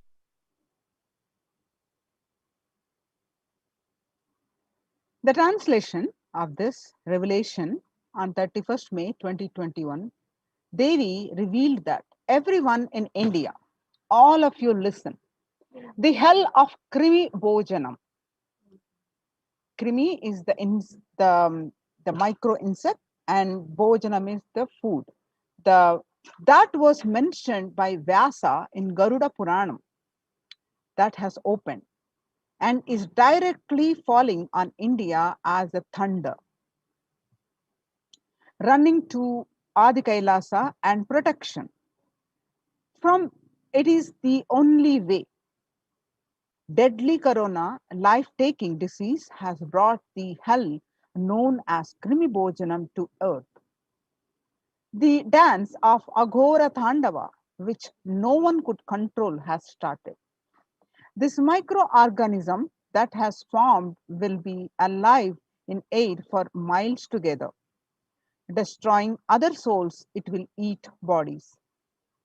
It has started roaming as great demons with tremendous strength. Understand properly. Prevention is the only way. For that, I have opened Adi Kailasa.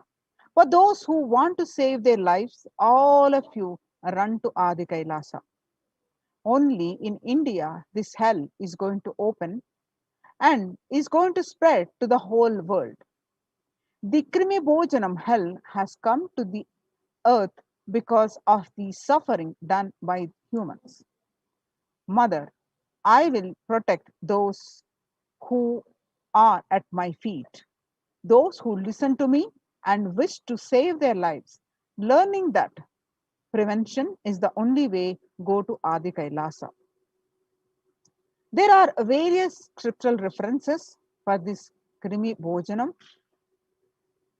Krimi Bhojana is one of the 28 hells described in the Hindu scriptures that people are sent to suffer in a pit to be eaten up by the worms.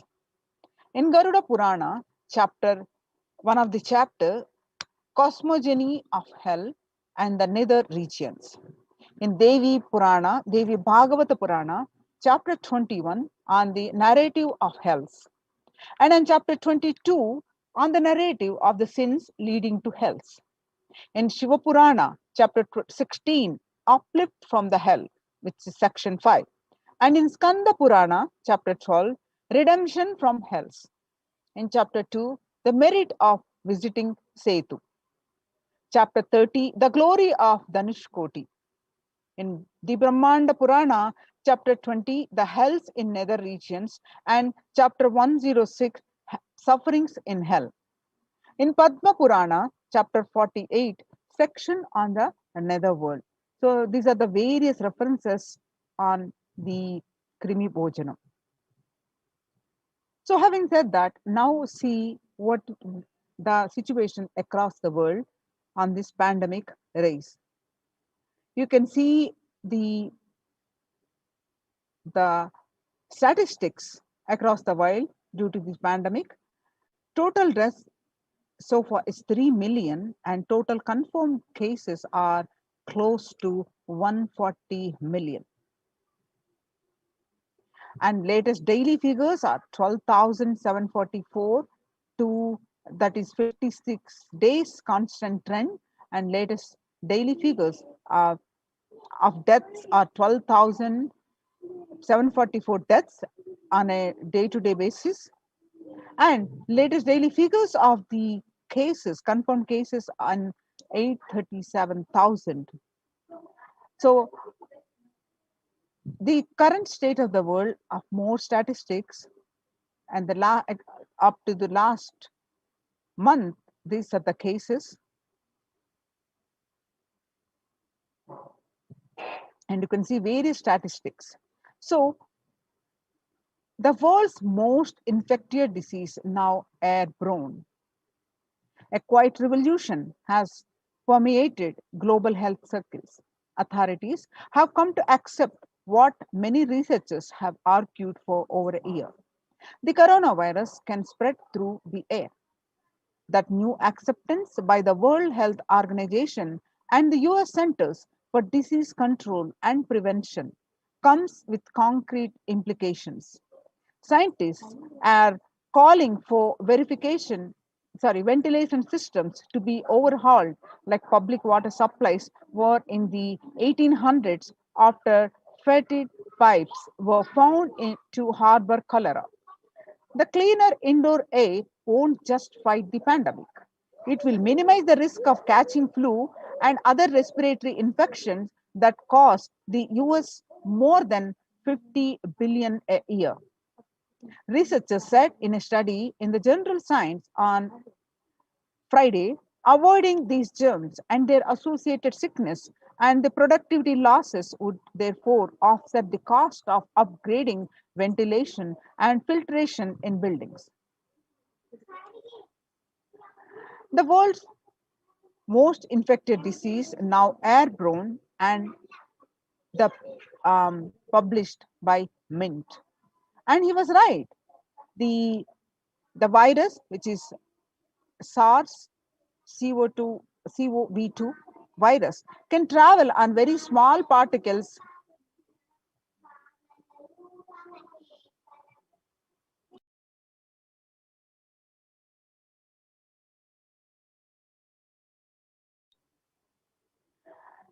but can build up inside indoors. These particles can affect people who stay more than 6 feet away. And the hedgepatch of mass Americans have adopted may provide some COVID protection, but they do not render an unsafe situation safe. Through scientists have been discussing airborne transmission for months. It was only last week that the WHO, the World Health Organization, and CDE made this official. With the vaccine rollout still in its early days across the world, those officials should follow this belated admission with guidance that unvaccinated people can use to minimize their risk.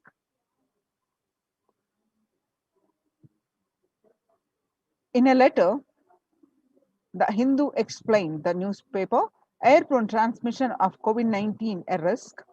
In a letter, what have scientists told the World Health Organization? How does the disease pass from one person to another?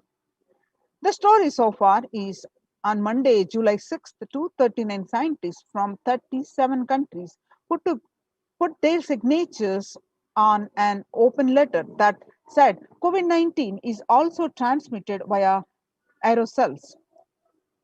titled, "It is Time to Address Airborne Transmission of COVID-19."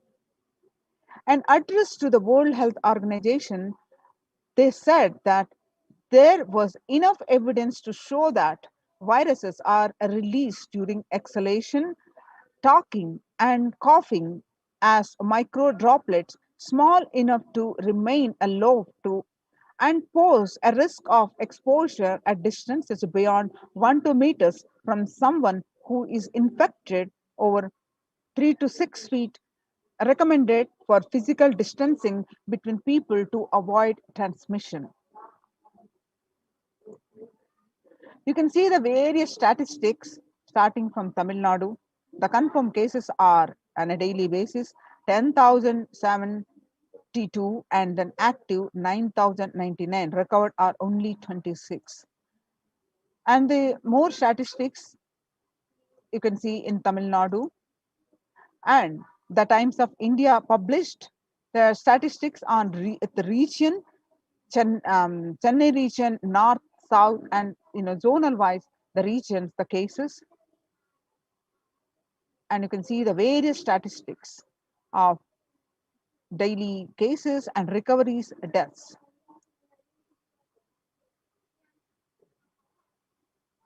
And in Maharashtra, the cases, confirmed cases are in lakhs, active are also in lakhs, and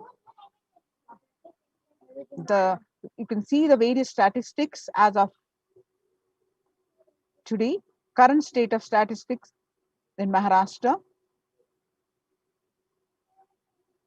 Mumbai, and case summary in Mumbai, what it was in June 2nd, 3 lakh cases per day to 7 lakh cases, active cases per day.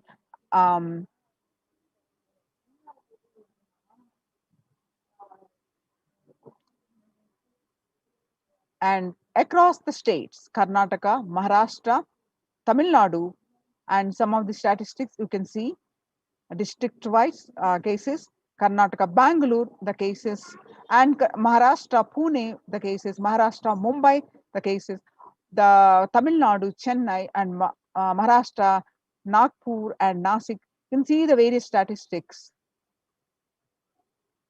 and the deaths. The home quarantine is not possible in India, a statement made by the Indian government. The home quarantine is the prime reason for large number of deaths in Assam. The Himanta Biswa Sharma said, Assam Chief Minister Himanta Biswa Sharma said that the home quarantine is one prime reason for the large number of deaths during the second wave of COVID-19 in Assam. The Assam on Monday witnessed 92 deaths, which were the highest single day deaths in the state. Sharma said that we have seen more death cases are happening from home isolation as several people do not keep oximeters and some do not read the counts in the meter properly.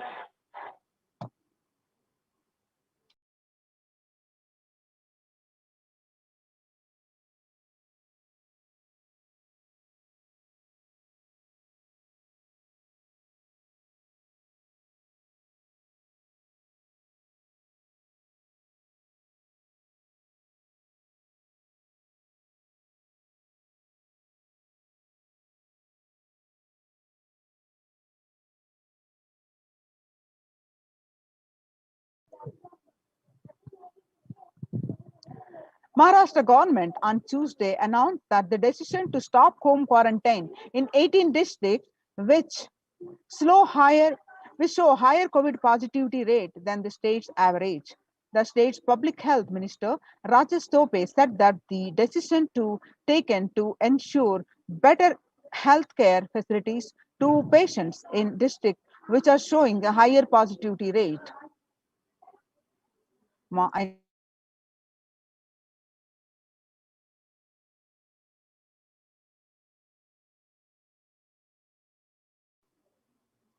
About 41% of the homes have just a single room, which is shared by about 5 persons. About 41% of the households in India have just one room or don't have an exclusive living room, and about 5 people share such accommodations. About 32% of households have 2 rooms, and adding to the O's is the fact that only 47% households have access to the water within the premises and 42% don't have a bathing facility within the premises. So that is the reason why on home quarantine is impossible for the majority of the Indians.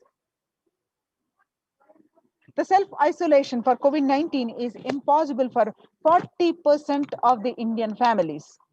In order to utilize India's healthcare infrastructure optimally to manage the expanding fallout of coronavirus, the central government on 27th April signaled a change in approach from mandating that every person who tests positive for the virus be moved to isolation beds in dedicated hospitals or units.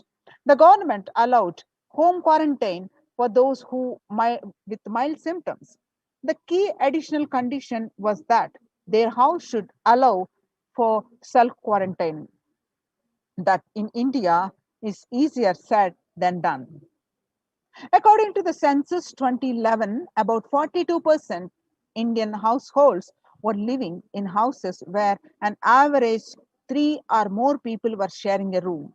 In the context of coronavirus, this challenge of physical distancing is greater in rural areas, that is 45% of the households, than in urban areas, 35% of the households.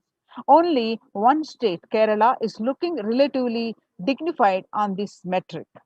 And all districts reporting at least 250 cases have anywhere between 34% to 54% households averaging 3 or more to a room.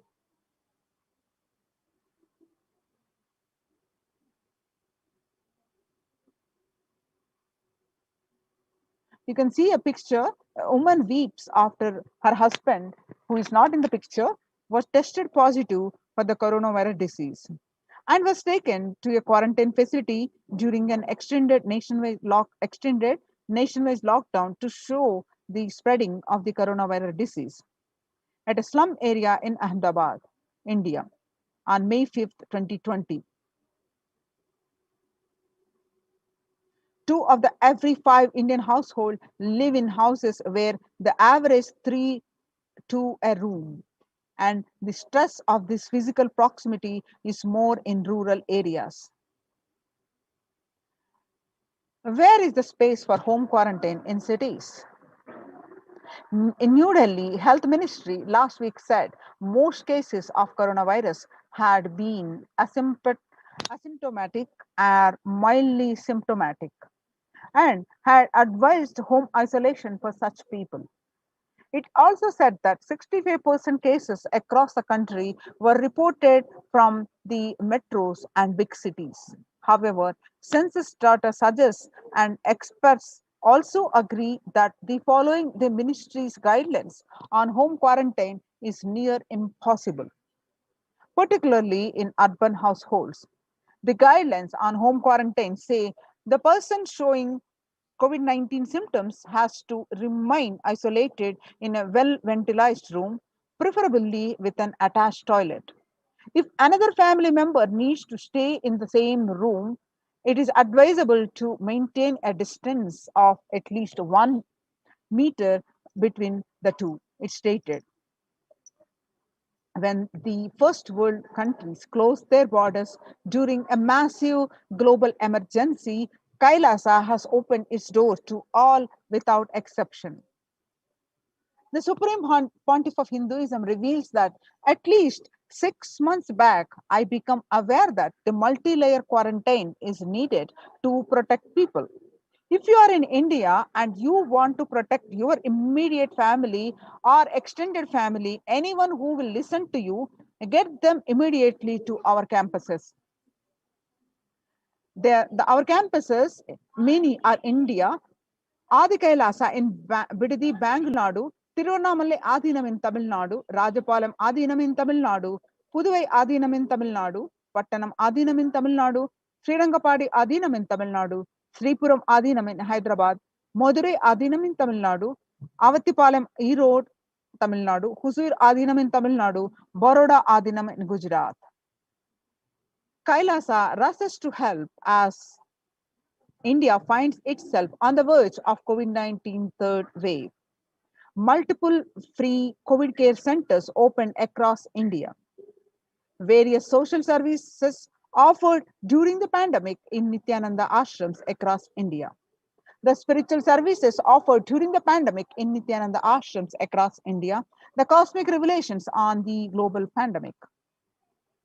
The free social services offered during the pandemic in Nithyananda ashrams across India, which includes medical care, which consists of allopathy, Ayurvedic, and Siddha medicine, and a free the fire safety equipment maintenance, infrastructure to accommodate thousands, the accommodation for multi-layered quarantine, emergency ambulances, ICU on wheels, personal protective medical equipment, and groceries collected for Annadan and organic farming.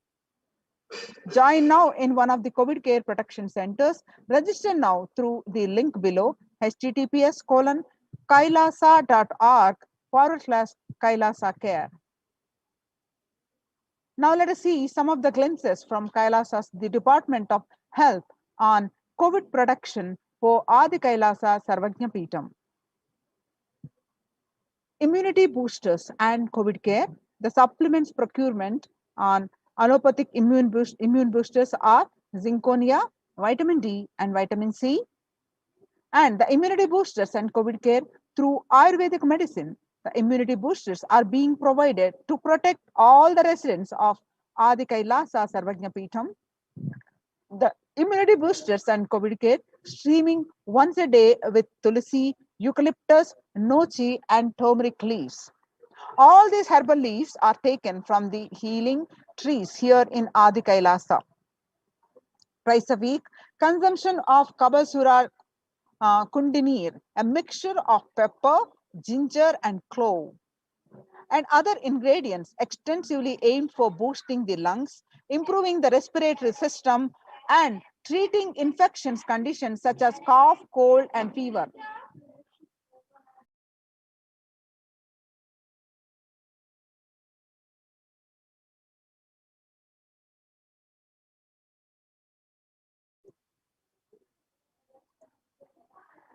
The Neelavembu Kundinir to be taken once a week, the Agastya Leham 5 days, and Talisadi Vatakam 3 to 4 tablets per day for 5 days, and Indu Gunta Kashayam Amrutottara, the Kashayam, both for 5 days, 1 teaspoon with 50 ml warm water, and Sudarshana Gulika once every 5 days, and gargling with salt and turmeric twice a day, and spiritual routine Panchakriya, Haritaki, castor oil, neem juice, Pratama Vinyasa Krama, the yoga, and Trinetra Kumbhaka and Puja. The basic sanitization and safety practices include disposal of soil pads and infected material and non-biodegradables done through incineration. The RO water systems for drinking water, the cleansing and sanitization of overhead tanks, regular deweeding, maintenance and repair of electrical circuits, and communication facilities for safety of the residents, and compost pit falling with biodegradables. The diagnosis COVID care quarantine methodology includes immediately upon arrival to the campus, occupants will be quarantined for 15 days. The swab test, the RT-PCR test to be done on day 5 of quarantine. All food handlers to be wearing masks and gloves and keeping distance. Disposal of waste food to be done with gloves and masks. Disposal of gloves and masks by the incineration, and in case of emergency, protective kits ready at hand to take a COVID positive potential to hospital. The hand washing and infection control, washing hands as often as possible, thoroughly with the soap and water or with alcohol-based hand sanitizer. Avoid sharing any items, that is example, dishes, drinking glasses, cups, eating utensils, towels, bedding, or other items with other residents in the Adhinam. The mask protection. Wear a mask at all times when and if exposed to vendors or outside people. Double layer cotton masks should be changed every day up to 24 hours and can be reused after washing with detergent and sun dried. If it gets wet by saliva, secretions, or sweat, change it or wear a dry mask. The wet mask can be stored in a sealed plastic cover and washed with a detergent and reused later. You can see the picture here. And the face shield. A face shield will be provided as an extra protective wear for people at the gate, interacting with the vendors, outsiders. Use of hand sanitizer, hand washing, regular steaming, taking of preventive kashayams, turmeric salt water gargling, and bathing with washing of clothes with history of any exposure. If symptoms appear, the cough, fever, difficulty in breathing, he or she should immediately inform the medical person in charge immediately. The standard operating procedures include quarantine rules. First line of quarantine, the people in the first circle who are in contact with the vendors. Area of stay conform to the outermost area where the communication with the outside is happening with the vendors, etc. Stay in a well ventilated single room, preferably with an attached separate toilet. Person should not come into contact with inmates of Adhinam, especially elderly people, the pregnant woman, children, and persons with comorbidities, that is hypertension, diabetics, heart problems, asthma, etc. Restrict his or her movement within the area or room, first line of quarantine.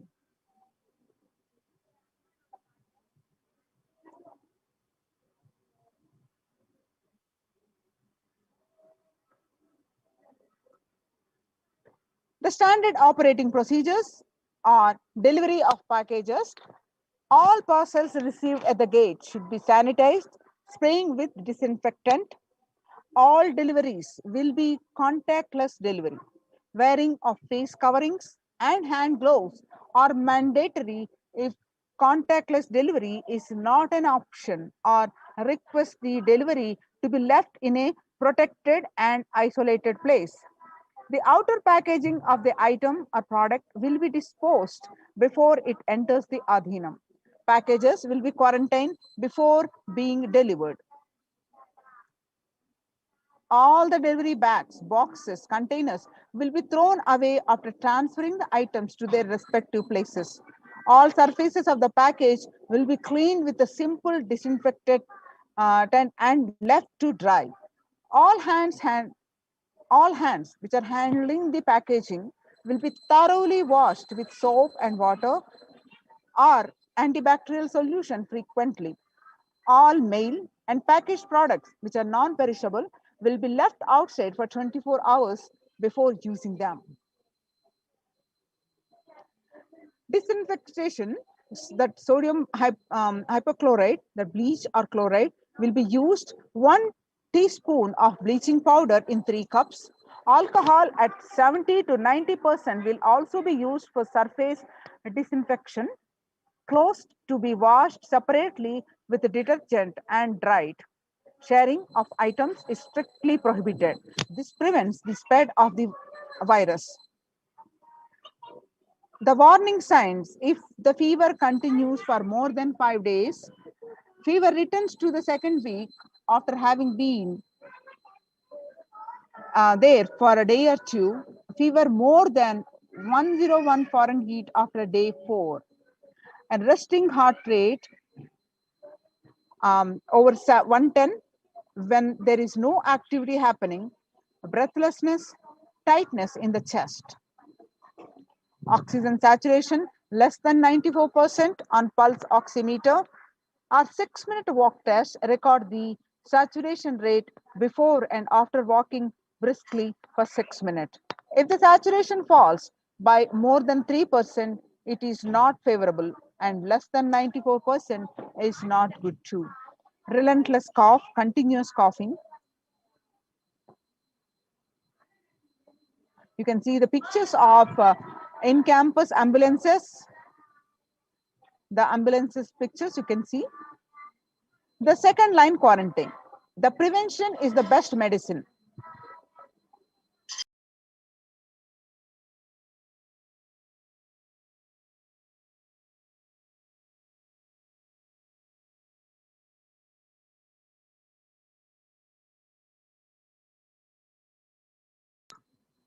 Prevention is the best medicine.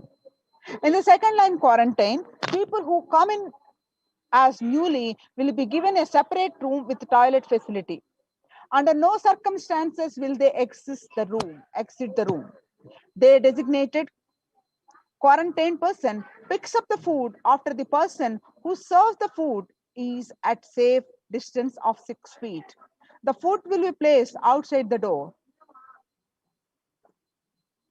The monitoring the quarantine, monitor the temperature, pulse rate and oxygen saturation levels once a day or more often if the person is symptomatic. Please speak with the medical team. Take paracetamol if temperature is more than 99 Fahrenheit. Ensure good hydration. Have a nutritious diet and steam inhalation twice daily, and salt and turmeric hot water gargling twice daily. Ayurvedic and Siddha medication will be given as per the instructions. Doctor will be contacted if there is worsening of symptoms for specific management, which could be further consultation, investigations, and treatment. Residents will be asked to continue taking medications if they are on a blood pressure, sugar, heart elements, etc. Doctors will be consulted if comorbid conditions pose a higher risk. Residents on medication will be asked to bring 2 months of supply till the Adhinam is able to organize the medications for them. Residents will be asked to take a long deep breaths, pranayama, lie in prone position on the tummy as much as possible so that the lungs expand well. If there are no symptoms, the person will come out of quarantine after a total of 15 days. The test will not be repeated if clinically well. If there are symptoms, the person will need to be retested and need medical opinion and necessary investigations and treatment.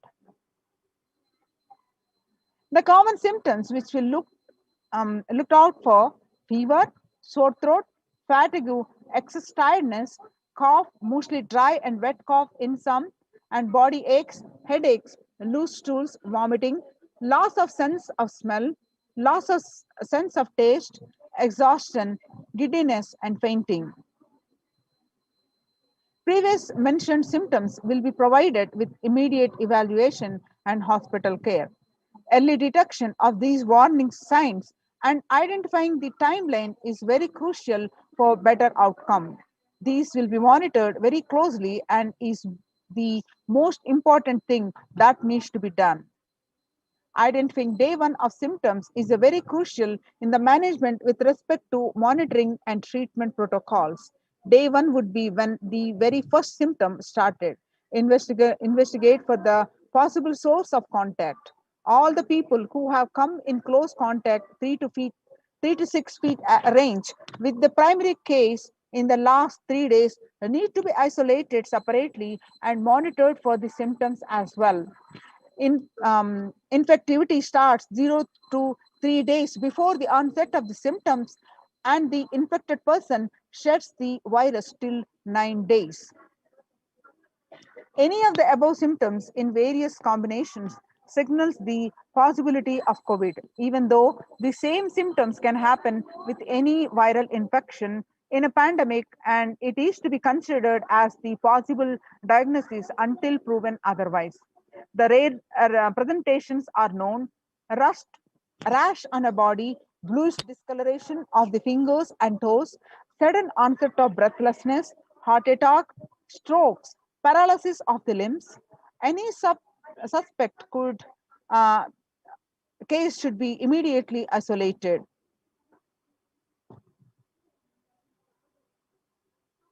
Now, the second line of quarantine includes no visitors to be allowed in the vicinity of the quarantined person. In case the person being quarantined becomes symptomatic, all the close contacts taking care will be quarantined for 15 days and followed up for an additional 15 days or till the report of such a case turns out negative on lab testing. The environmental sanitization includes clean and disinfectant frequently touched surfaces in the quarantine person's room, that is bed frames, tables, etc. Daily with the bleach solution. Clean and disinfectant toilet surfaces daily with regular household bleach solution, um, and with the disinfectants, and clean the clothes and other linen used by the person separately using common household detergent and dry. The Adhinavasis coming into the Adhinam. These are the mandatory requirements.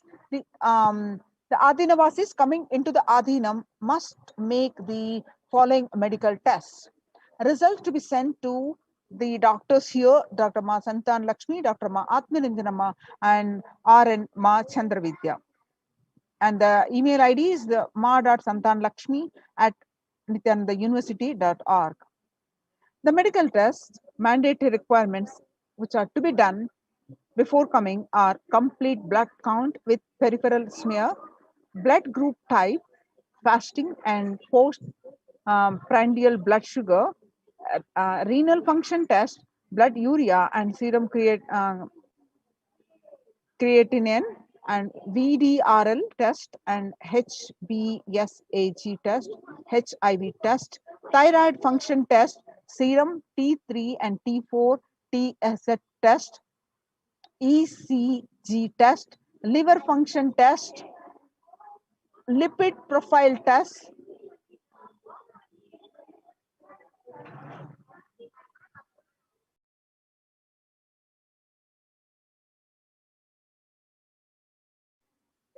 medical test. Please get your RT-PCR test for COVID-19 taken 2 days before coming into the Adhinam and send it to the previous mentioned email address to get clearance. The medical team will communicate to the admin of the respective Adhinam with regards to the medical status and approval status. Once communicated, the person should come into the Adhinam within 24 to 48 hours of the test. If there are any pre-existing medical issues like hypertension, diabetics, or any other chronic diseases and comorbid situation, please bring in the recent reports and the prescription from the attending doctor. A medical form will be need to be filled in by all the new occupants. A legal disclaimer will also be required to be signed. The quarantine rules includes all the people in quarantine will be monitored for temperature rise, oxygen status, and other symptoms during the period of quarantine. Anyone with symptoms should be reported immediately. The designated quarantine person will be responsible to monitor the pulse oximeter and temperature daily. The equipment should be sanitized after every use, and knowledge for the same will be given by the medical team. The report of these recordings will be reviewed by the medical team daily. During the quarantine period, certain Ayurvedic and Siddha preparations, steaming, saline, and turmeric water gargle, and other immune boosters will be given by the caregivers, which has to be followed strictly. After 15 days, they can be out of quarantine. Please follow the basic guidelines of living in the Adhinam, some of which are listed below. Smoking, drinking, drugs, substance abuse is strictly prohibited. Consumption of non-vegetarian food is strictly prohibited. Illicit sex is strictly prohibited. Please follow the basic etiquette like traditional Indian clothing, personal and environmental cleanliness, and hygiene. The following measures below will help prevent in the spread of the infections in the Adhinam, such as cold, flu, and stomach bug, and protect the Adhinavasis. Make sure the workplaces are clean and hygienic. Surfaces such as desks and tables and objects that are telephones, keyboards need to be wiped with disinfectant regularly to prevent. Promote regular, thorough hand washing by Adhinavasis. Please keep sanitizing hand rub dispensers in prominent places around the workplace. Make sure these dispensers are regularly refilled. Daily posters promoting the hand washing. Display the posters promoting the hand washing skill. The virus washing kills the virus on your hands and prevents the spread of infection. Promote good respiratory hygiene in the workplace. Display posters promoting the respiratory hygiene. Good respiratory hygiene prevents the spread of infection. Anyone with even a mild cough or low grade fever, that is 37.3 Celsius or more, needs to be monitored by health personnel with isolation even if symptoms are mild. They should wear ordinary surgical face masks rather than N95 face masks in their quarantine room. Medications such as paracetamol and ibuprofen or aspirin may mask symptoms of infection. Ensure the pre-order sufficient supplies and materials, including masks, tissues, and hand sanitizers for all the people. The travel in case of emergency, the travel precautions, travel outside the Adhinam must be discussed with the medical department. No one is leave the premises without approval. Plan of action: when someone is infected with COVID-19, the plan should cover putting the ill person in an area where they are isolated from others. Local health authorities will be notified. The medical team have a working relationship with a good hospital for any medical emergency. Please note down emergency contact numbers of the hospitals where you may have to shift people to. All the medical team members and the admins will have it with them for immediate reference. You can see the pictures of oxygen concentrator in case of emergencies. Join now in these COVID care centers, production centers. Register now through the link below, https https://kailasa.org/kailasa care. The spelling I'll read out: https://kailasa.org, kailasa.org/kailasa care, KAILASAKE, Kailasa care. So now we will move on to the next segment after a short break.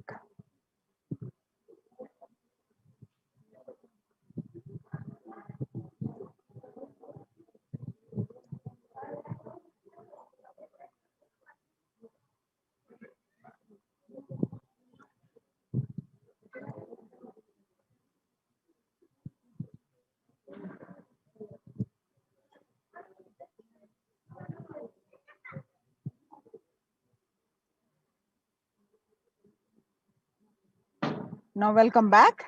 The Kailasa Department of Enlightened Civilization presents, with the blessings of the Supreme Pontiff of Hinduism, Jagadguru Mahasannidhanam, His Divine Holiness Bhagwan Nithyananda Paramashivan's blessings, multi-layer quarantine COVID care protection centers at the de facto spiritual embassies of Kailasa, how they are functioning, and we'll learn more details. Before that, again, we'll see one more round of the world. In this segment, you see that the need of the Annadan that Supreme Pontiff of Hinduism doing while continuously is upbringing itself was like that, and continuously he's promoting across the Kailasas embassies. What is the need for the Annadan? If you see the world today, COVID-19 is creating a hunger catastrophe in India. The pandemic has led to increase in the global food insecurity, affecting vulnerable households in almost every country. It has exacerbated the existing inequalities, pushing millions of people into the vicious cycles of economic stagnation, loss of livelihood, and worsening of food insecurity. The World Bank estimates that 71 million people will be pushed into extreme poverty across the globe as a result of the pandemic. The World Food Programme estimates that an additional 130 million people could fall into the category of food insecure over and above the 820 million who were classified as such by the 2019 State of Food Insecurity in the World report. Hunger in plain sight. COVID-19 worsens the plight of food insecurity.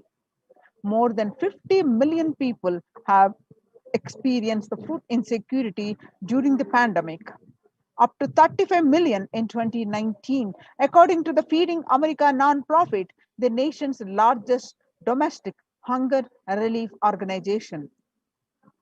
The child malnutrition and the hunger skyrocket in Haiti as COVID-19 infection spike. At least 86,000 children are at risk of developing the severe to acute child malnutrition this year in Haiti. According to sources connected to the United Nations Children's Fund, the number of children projected to suffer from starvation this year has doubled as the impoverished nation continues to grapple with extraordinary political and social crisis exacerbated by the pandemic.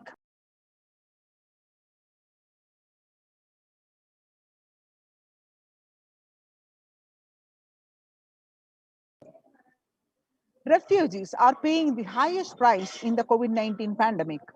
Vulnerable groups such as refugees are paying the highest price in the COVID-19 pandemic. We are seeing alarming trends that show many refugees around the world are unable to pay for food or rent and are struggling to access healthcare and education. The price hikes in local markets and further displacement caused by the campfires have pushed many families further into food insecurity. During April and May, around 30,000 refugees in the Cox's Bazar camps raised questions and concerns, with 63% seeking services, including urgent food relief, shelter. Just one third, that is 37%, requested health and medical care. The famine risk spikes amid conflict, COVID-19, and funding gaps. The number of people on the brink of famine has risen from 34 million projected at the beginning of the year to 41 million projected as of June. He said, without immediate emergency food assistance, they too will face the starvation, as the slightest shock will push them over the cliff into famine conditions. The World Bank releases a report on growing food insecurity that the World Bank released an analysis of the rising food insecurity rates in response to the COVID-19 pandemic. The report released on Monday, 20th, 2021, on May 20th, 2021, stated that COVID-19 impacts have led to severe and widespread increase in global food insecurity, affecting vulnerable households in almost every country, with impact expected to continue through 2021 and into 2022. It also states that the global food prices increased significantly by 38% since January 2020. World Economic Forum released that 155 million people are caught up in food crisis of varying severity. 133,000 people in Burkina Faso, South Sudan, and Yemen are most at risk. 10 countries account for the two-thirds of these facing acute hunger. The resilience of anti-food systems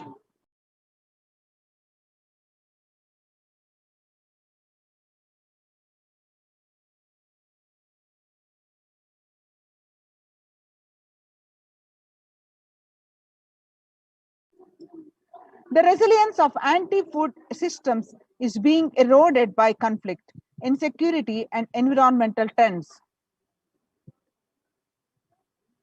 Join now in these COVID care protection centers. Register now through the link below, https://kailasa.org/kailasa care. Now let us understand the revelations from the Supreme Pontiff of Hinduism, that you eat, you become what you eat. What you eat contributes to what you think. What you think contributes to what you cognize, and what you cognize contributes to who you are. So what you eat directly affects to who you are, and that is why I am making the statement, you become what you eat. What is in your plate matters, because that is going to become you. Violence-based food derived from killing animals and life-negative, chemical-based toxic food both harm the system equally. Organic vegetarian food is not just for health. It gives you an inner space, physical system, physiological flow to develop the highest psychology. To develop highest psychology, not only your physical system, even your psychological flow needs to cooperate. You become what you eat. Your brain is constructed for all these higher things.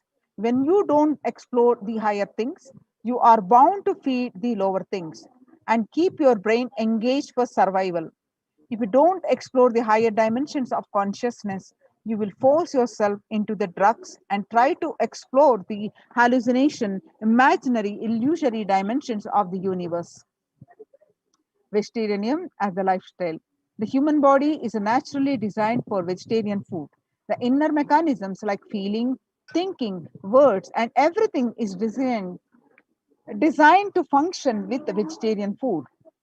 It is like having a generator which can handle only 220 volt current, or a UPS which can handle only 220 volt current. But it is given 20,000 volt current, what will happen? It will get fused.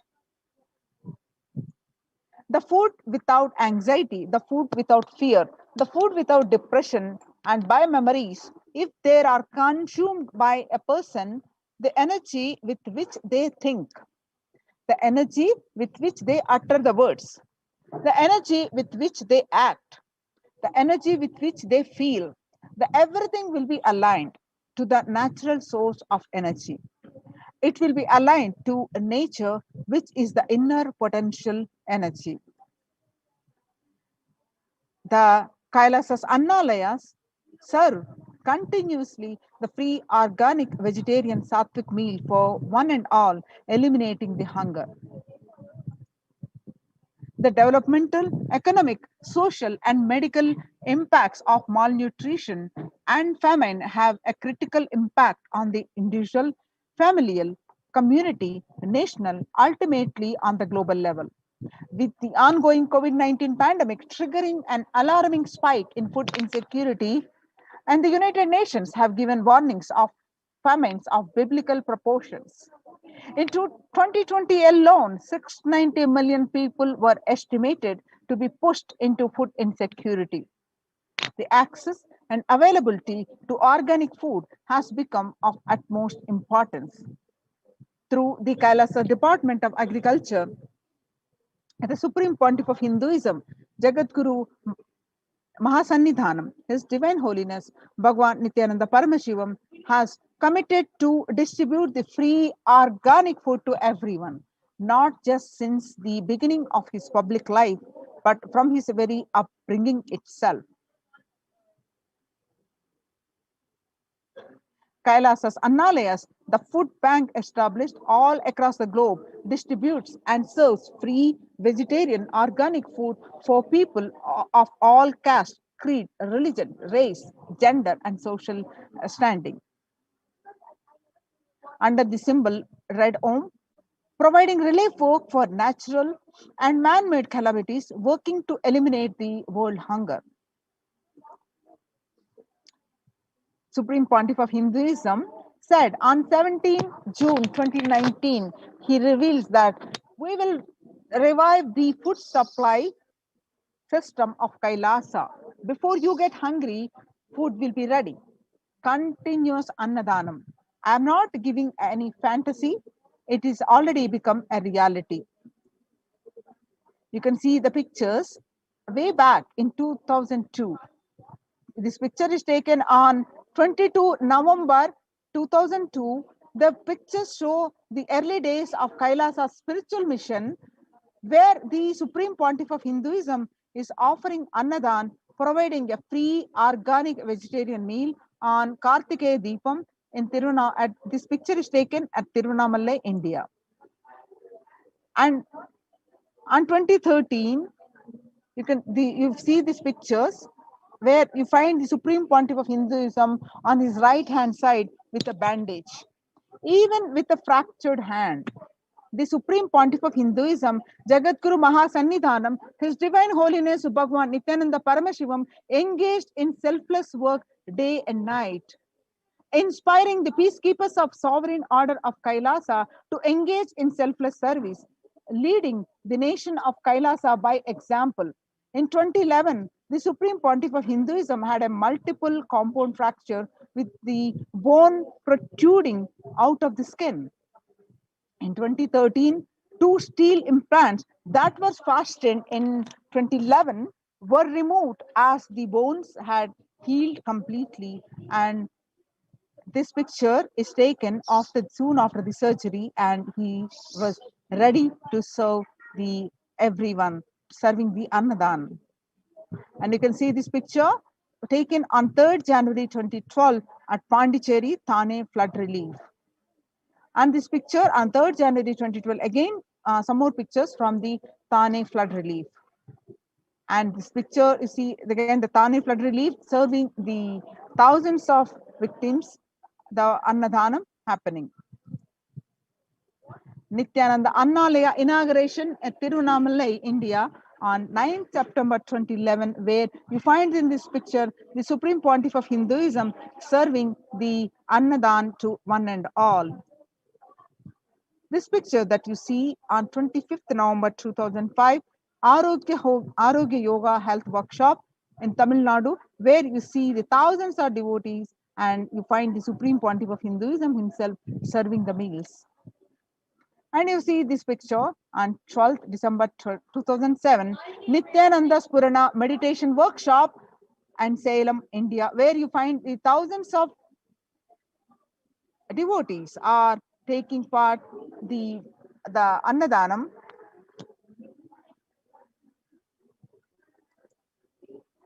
You find this picture on 20th September 2012, Nithyananda Purana Meditation Workshop in Tirunamalle, India. And this picture is from Kartikeya Deepam celebrations, where you find the thousands of devotees are served food. And this picture is taken on 27th November 2012. And this picture you see are taken during the part of the Inner Awakening Meditation Workshop in Tirunamalle, India, where this picture is taken on 10th May 2017. On 10th April 2017, Kalpataru Meditation Workshop in Tirunamalle. Now, we see these pictures as part of the Kumbh Mela, which happened on 2016. Pictures are taken on 5th May 2016. Bandara feast served for respected spiritual leaders and the Hindu monks, where you will find lakhs and lakhs of monks and devotees are fed the free sattvic organic vegetarian meals every single day. The pictures on Kalpataru Meditation Workshop on 28th April 2016 during the part of the Ujjain Kumbh Mela. And 11th March 2017, Arunachala Sarvajna Peetam, Tirunamalle, India, the Annadanam service. And this picture you see from Tiruchengodu Sarvajna Peetam, India on 18th August 2019, where the Annadanam is happening.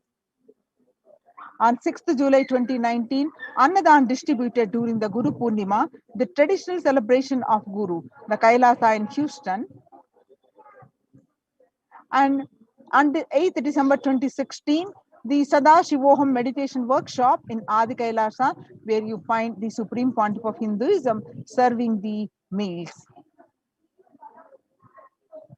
Annadan service continues in the midst of COVID-19 crisis, Madurai, India, 30th May 2020. Now let's listen the proof of necessity for Annadan, the Bengal famine of 1943. What I found in researching the Bengal famine was that Churchill did several things that greatly aggravated the death toll. India was being used extensively for the war effort. Indian resources, Indian soldiers, and Churchill repeatedly refused to acknowledge the fact that the extent to which India was used could lead to famine. Viceroy to India, Archibald Wavell, called the Bengal famine one of the greatest disasters to have befallen people under British rule, and said the reputational damage was incalculable. During one government discussion about famine relief, Secretary of State for India Leopold Amery recorded Mr. Churchill saying that any aid sent would be insufficient because Indians bred like rabbits. Now you see,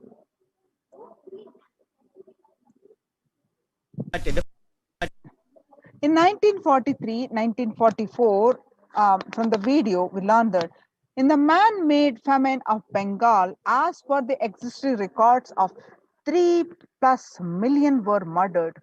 The Prime Minister of the world's biggest empire, controlling the 1/3 of mankind, claimed that they could not do anything about the people dying of hunger because Hindus bred like rabbits and the famine was their fault.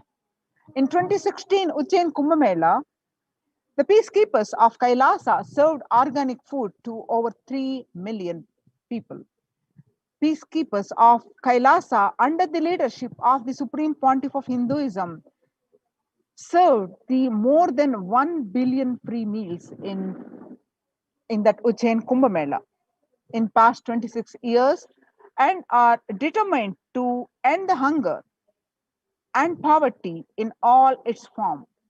Kailasa, with 200 peacekeepers at any given time, can deliver what even one of the biggest countries could not do. Kailasa is not driven by war or fear or greed. It is an enlightenment-based nation driven by selfless service.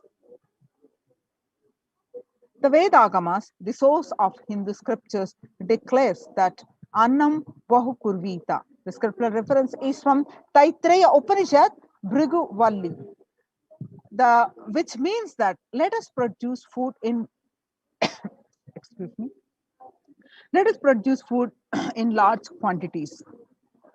Through the widespread distribution and promotion of free, healthy, organic food, Kailasa's global peacekeepers, led by the Supreme Pontiff of Hinduism, serve such that we may achieve food security, improve nutrition, and promote sustainable agriculture globally. Annadan is a vision to end poverty and hunger in all its forms. Join now in Kailasa's COVID care protection centers. Register now through the link below, https://kailasa, https://kailasa.org/Kailasa care.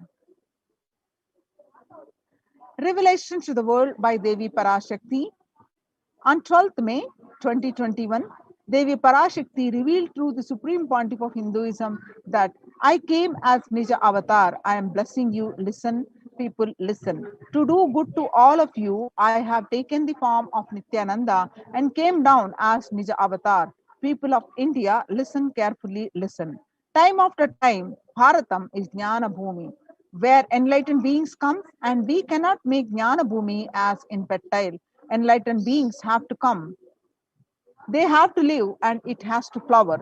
You hypocrites, because they are stuck in delusion, we cannot sacrifice the world. Cosmos cannot be destroyed. The ship I did to save the cosmos from being destroyed, that is called Adi Kailasa. The ship I did to protect beings from Pralaya is Adi Kailasa. Because of conspiracy of Drohis and enemies rule, the captain has to leave the ship. Before 12 years, knowing the great deluge that is going to happen, all Aushadas by this Guru Purnima, that Jnana Rasavadam,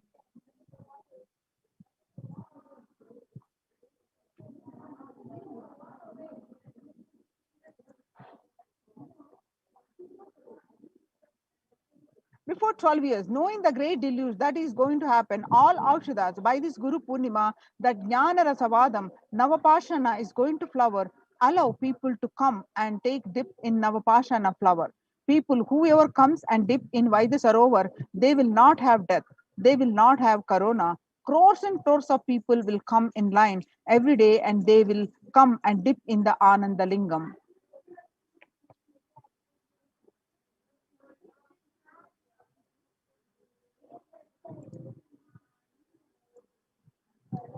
Listen well to my words. For India, I made ship as protection. The Nithyananda Navapashana Lingam in Vaidyasarovar. Go to Adi Kailasa, O Indian, listen. All those regretting losing Nithyananda Navapashana without confusion and without talking just as lip service, go to Adi Kailasa.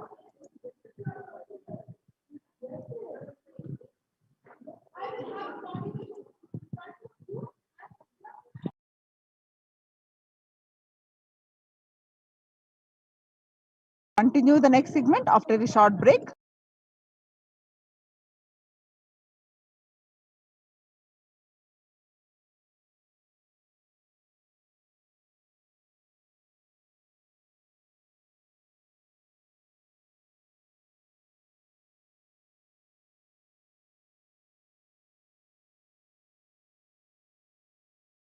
What I mean by the word Kailasa, listen intensely. Enlightenment ecosystem, literally enlightenment itself, in your own home, wherever you are. If you cannot come to Kailasa, it's okay. Kailasa can come to you. Kailasa coming to you is Kailasa.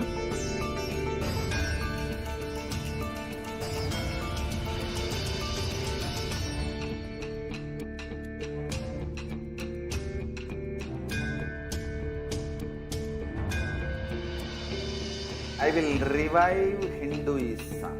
I am a Hindu revivalist, not by any revolution, but by evolution.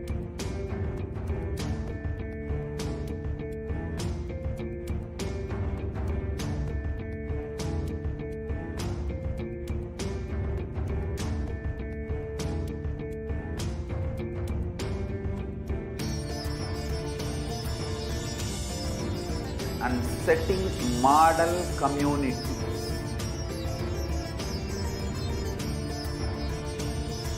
Kailasa, enlightenment ecosystems, Sarvanya Pitas all over the world.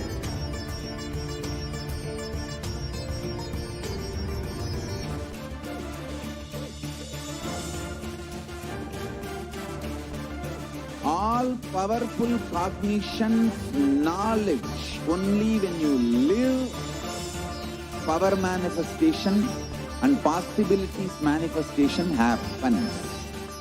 It's a fundamental truth.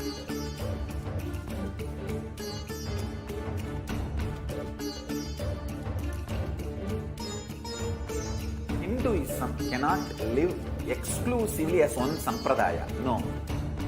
All sampradayas of Hinduism is an ecosystem.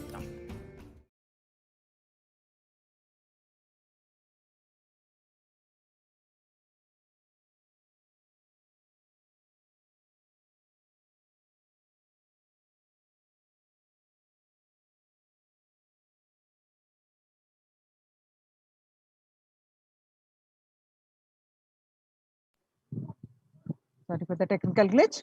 Okay. So on 12th May 2021, Devi continued to say that before 12 years, knowing the great deluge that is going to happen, all Aushadas by this Guru Purnima, that Jnana Rasavadam, Navapashana is going to flower. Allow people to come and take dip in Navapashana flower. People, whoever comes and dip in Vaidya Sarovar, they will not have death. They will not have corona. Crores and crores of people will come in time. Every day, they will come and dip in the Ananda Lingam. On 13th May 2021, Devi continued to reveal that, listen well to my words. For India, I made ship as protection. The Nithyananda Navapashana Lingam in Vaidya Sarovar. Go to Adi Kailasa, O Indians, listen. All those regretting losing Nithyananda Nija Avatara, without confusion and without talking, just as a lip service, go to Adi Kailasa. Scores of people will come there looking for health, Navapashana water feast and medicine, to get health and protection and enlightenment. To protect India from the great destruction, I, Parashakti, made this huge ship. Even if the captain is not there, ship is there. When the first world countries closed their borders during a massive global emergency, Kailasa has opened its doors to all without exception. Join now in one of the COVID care centers.